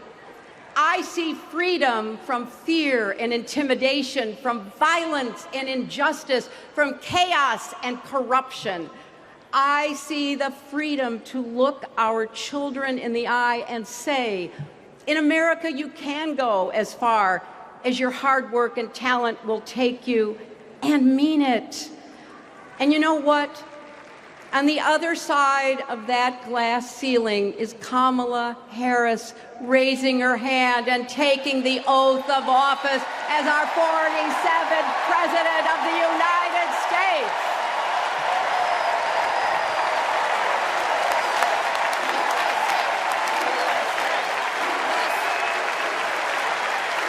Because, my friends, when a barrier falls for one of us, it falls. It falls and clears the way for all of us. So for the next 78 days, we need to work harder than we ever have. We need to beat back the dangers that Trump and his allies pose to the rule of law and our way of life. Don't get distracted or complacent. Talk to your friends and neighbors. Volunteer. Be proud champions for the truth and for the country that we all love.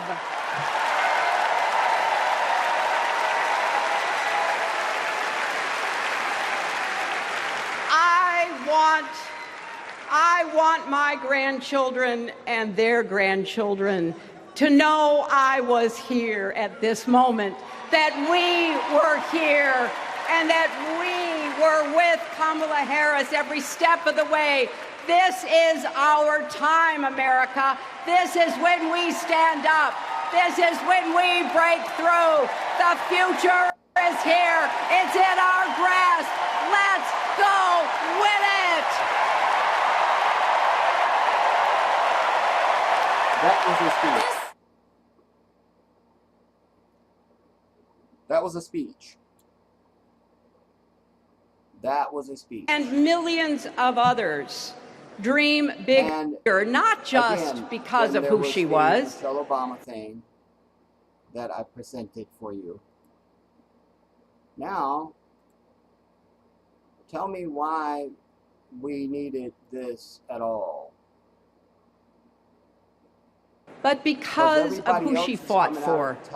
Working parents, poor children, the last, the least, and the lost. Everybody else in coming out and telling 1984, you how amazing she is and what she's going to do, and she's such a fighter, and she's got the what was it, the spine of steel, and it was just all there. And then this was what she did.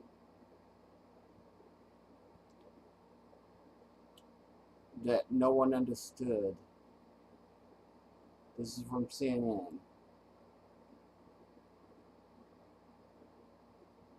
Good evening. It is so good to be with everyone this evening in this hall. Now she just came out to freedom, freedom, I can't breathe, whatever the freedom song is, Beyonce. And this is her. At home. This is going to be a great week. And I want to kick us off by celebrating. You just had Michelle Obama. You had Barack Obama. You had sniper fire. You had these high-arcing, very presidential feeling people. And you're the candidate. This is what we got. Our incredible President Joe Biden, who will be speaking later tonight. Joe, thank you for your historic leadership, for your lifetime of service to our nation, and for all you will continue to do. We are forever grateful to you.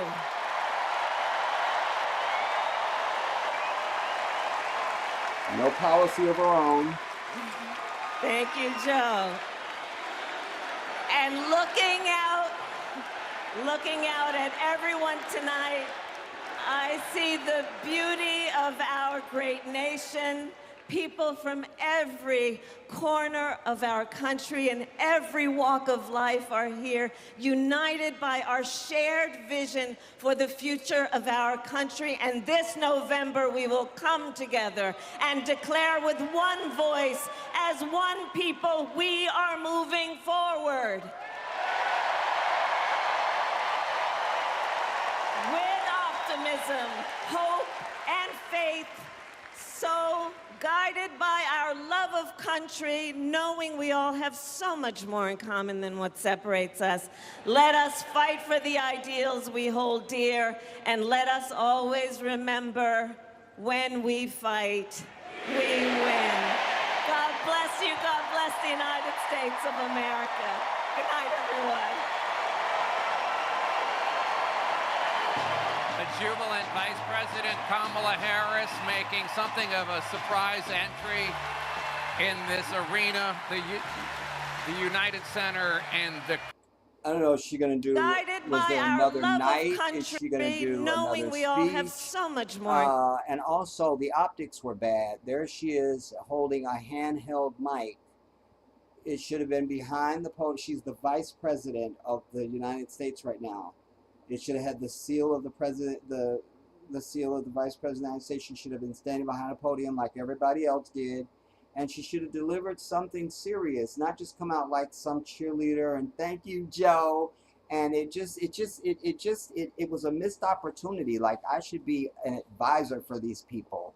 You know, they've got these entrenched people around them who are just career people who don't really have common sense. They don't know anything, quite frankly, and they just tell the candidates what they think they want to hear. This was optically bad. It was a missed opportunity. Why is she showing up on the first night of the convention? She's supposed to be the holdout. There's the build up. You know what I mean? Like, you don't want to see the main act yet. If they got an opening act, you want to see the opening act. You're kind of waiting, you know. And so the optics were bad, the timing was bad, the handheld mic was also stupid.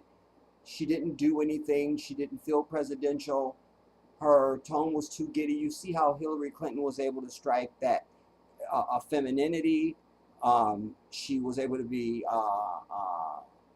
joyful and humorous when needed, but very serious. And she felt like somebody politically seasoned, and like she just stepped off of Air Force One and is ready to lead the G summit or whatever. You know, the same with Michelle and Barack. This just failed flat and fell flat and failed, everybody. Like I say, I'm not voting for any of these people. I don't have a fight in this game. And with the will of Allah, I will be back in the Gambia before any of this crap takes place. But just to offer my own 5 cents, you know, there needs to be a lot of imagery of her coming off of this Air Force Two. And I don't think she should even be on Air Force Two. I think she should be on Air Force, goddammit, One, the 747. Like, let's just do it. Let's do it. She is the candidate. She still holds the office. We've never seen this, where someone still has the trappings of the office. She has the trappings of the office. She is the vice president. Full security detail and all of it. So there should be these long shots of her of Air Force One landing, and you know, they do the taxiing around, and then the door opens, and then she comes out, and she should be looking very presidential. We've not even seen her with a like with a severe bun pulled back. You know, women have to use their well, anybody, quite frankly, men and women. You use all of the talents that you have been given, and stagecraft matters. And so in this case, we should have some sort of a severe bun from her, something severe, you know, something buttoned up, something severe that just looks like badass, and no grinning. When she comes down, she's to practice her salute to the troops. Somebody needs to just take her to maybe an hour of just how to salute, so she looks like, yeah, a woman is saluting. These things matter. And, you know, she should perfect that. She should come down when she meets people. It shouldn't be no grin. It should be very serious. You know, a lot of these male politicians, when they come down the stairs, they usually get right in the person's face. Like it's almost like it's a gentlemanly thing almost. Like so good to see you. Like they're just like right in each other's face while they're shaking hands. Like, you know, it makes me sick, but it's a normal thing that they do. She needs to master that as well. Get right in people's face and really get in their, look in their eyes as she's shaking their hand. Let them know there's no nonsense. She's not using the stagecraft she could be using, and everything matters when it comes to a damn vote.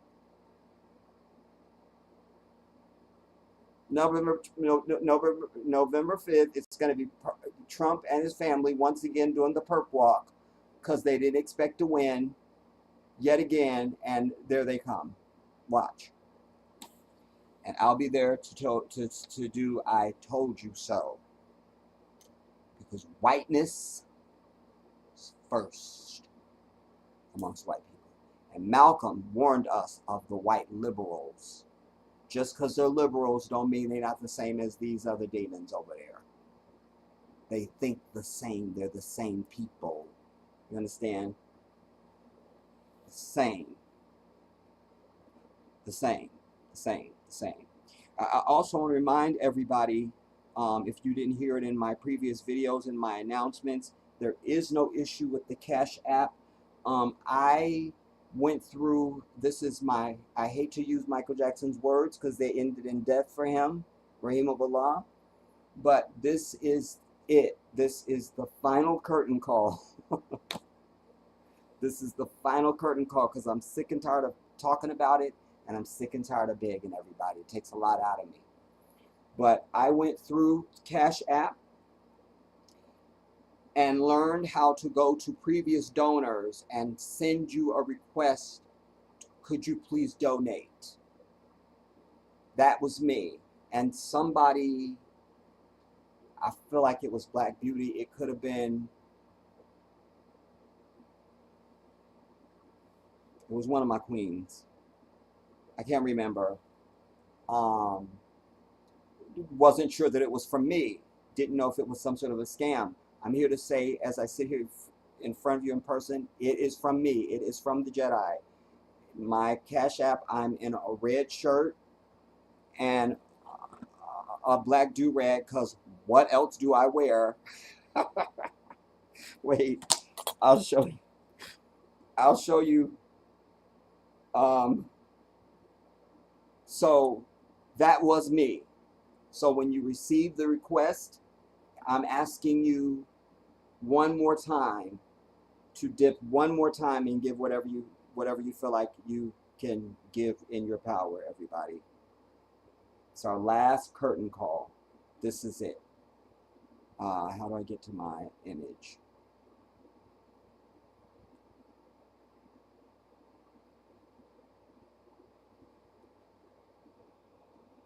Oh man, I hope you could see. You see, I'm in a red shirt with a do-rag. Says the Jedi 18. Well, first it says my name, the Jedi, and then under it has my Cash App name, which is the Jedi 1814. So when you saw that come through, the Jedi requesting, that wasn't some fluke. That was literally me. I was trying to figure out how do I go through and try and push this as much as I can.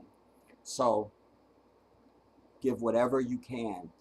Also, the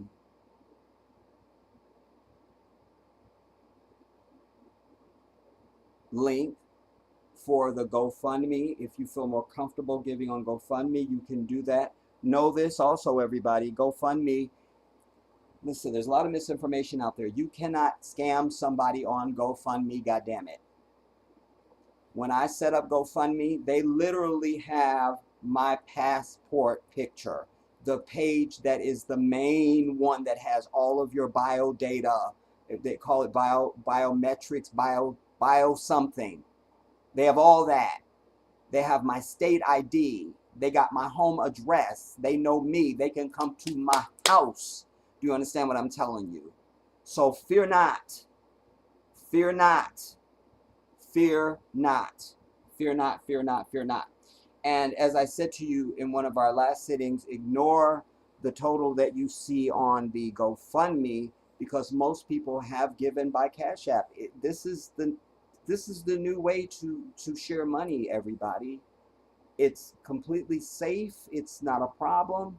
Listen, I even had a situation, this was, I don't know, last year, where I was trying to help somebody out, and I had sent them a nice little chunk of money, and it was the wrong Cash App name they gave me. I briefly allowed myself to be furious, and then I thought about this woman in Gaza who had just lost her son, Ibrahim, and how she was giving thanks and praise to Allah. And so I began to give thanks and praise. Time for prayer. So I began to give thanks and praise. Forgot about it, went to sleep, called Cash App the next day. Turns out whoever I had sent it to had not received it, so they were able to give it back, and I was able to send it to the right person. So alhamdulillah. But anyways, this is the final push, everybody. So I'm asking for your coin either on the GoFundMe or on the Cash App, whichever one you want. The Cash App is the Jedi 1814. Everybody should know Cash App by now. It's just the $ and the Cash App name. There's no spaces, there's no caps. The Jedi 1814. That's it. Or you can go to the link for the GoFundMe, and there you can see the video that I and my brother Samba produced to show you why we need your coin. I did that for you. I've done everything that I can do. My heart is at peace. That's why I say this is the final curtain call. The final curtain call. Give what you will, give what you can, and Allah will bless you. I think I got all of your comments in, with the exception of Cheryl and her foundational nonsense. I love you, Cheryl. You get on my damn last nerve with that, though. You know that. But yeah, I think I got everybody's comments. So I didn't want to take up a lot of time this evening, but I needed to contrast that. And I also needed to warn my people. And I also wanted to speak to Africans on the continent to say that it is time that you, the young people of Africa, you got to find your violent bone. I know your fearlessness. I have seen it from afar, and I've witnessed it in person and up close. You got to start demanding the leadership that you want. When I look at Ibrahim Traore in Burkina Faso, when I look at the brother in Mali and Guinea, and there's a country I'm forgetting, and they're starting their own Sahel group.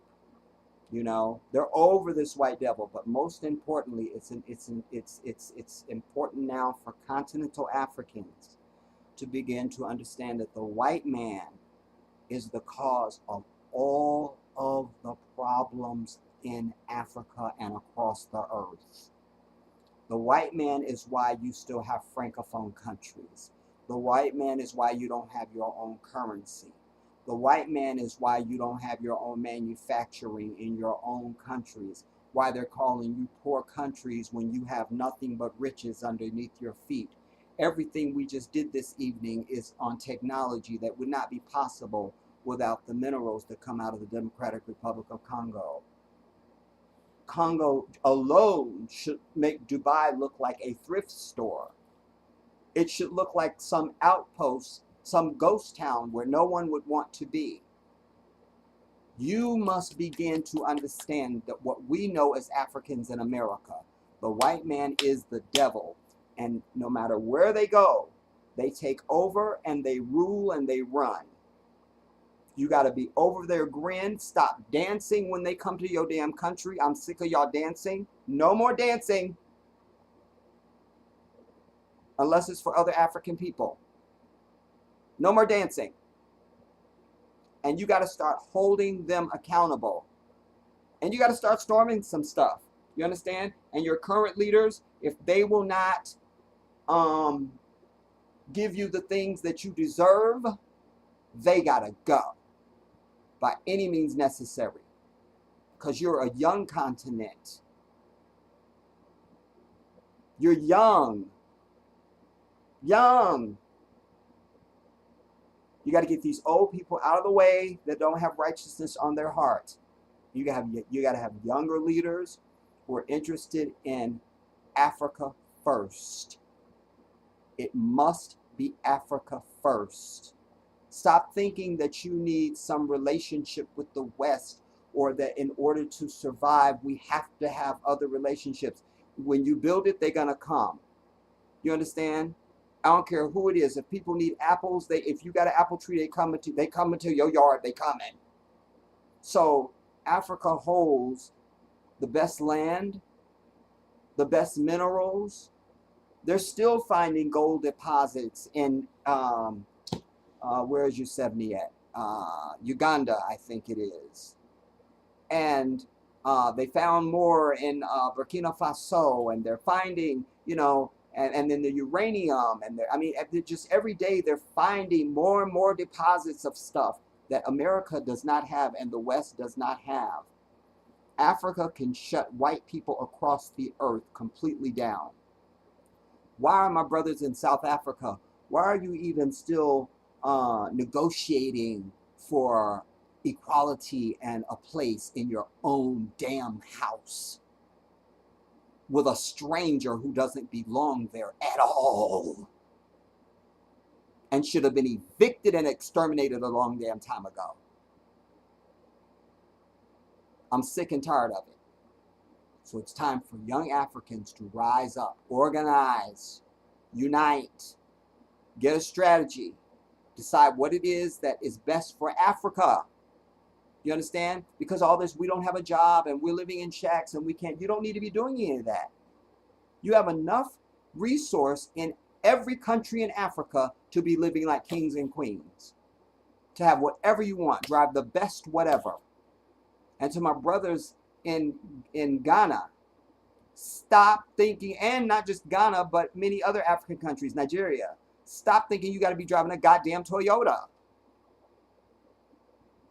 Buy shit that's built in Africa. That's how you have your own damn money. When I was in Africa, it was important for me to buy local, especially once I understood it, and especially once I got to Gambia.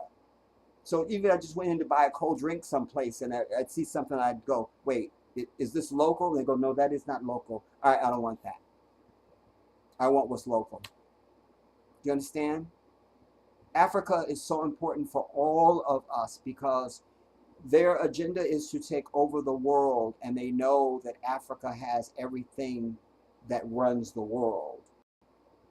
They give you some shiny president that they install, and then you're supposed to be happy about that, while they keep military in your country to keep you in order.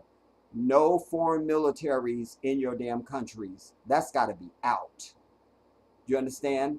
It's time for the young fighters to stand up and to be counted. You must do it.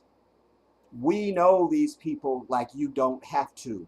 You haven't had to, I should say. We know white people. We know them. We know them because we lived under their foot. They come to you with their fake grin and their nicety and everything's all whatever. We know the true evil that lies beneath. Africa is so important to me. It's so important to me, and it should be even more important to you because it is your land. I think I'll leave it there, everybody. I think I got all the comments.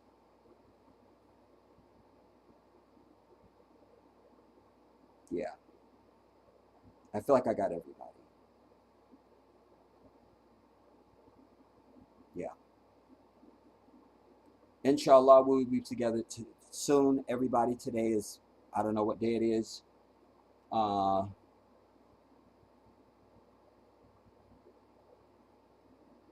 It's Thursday.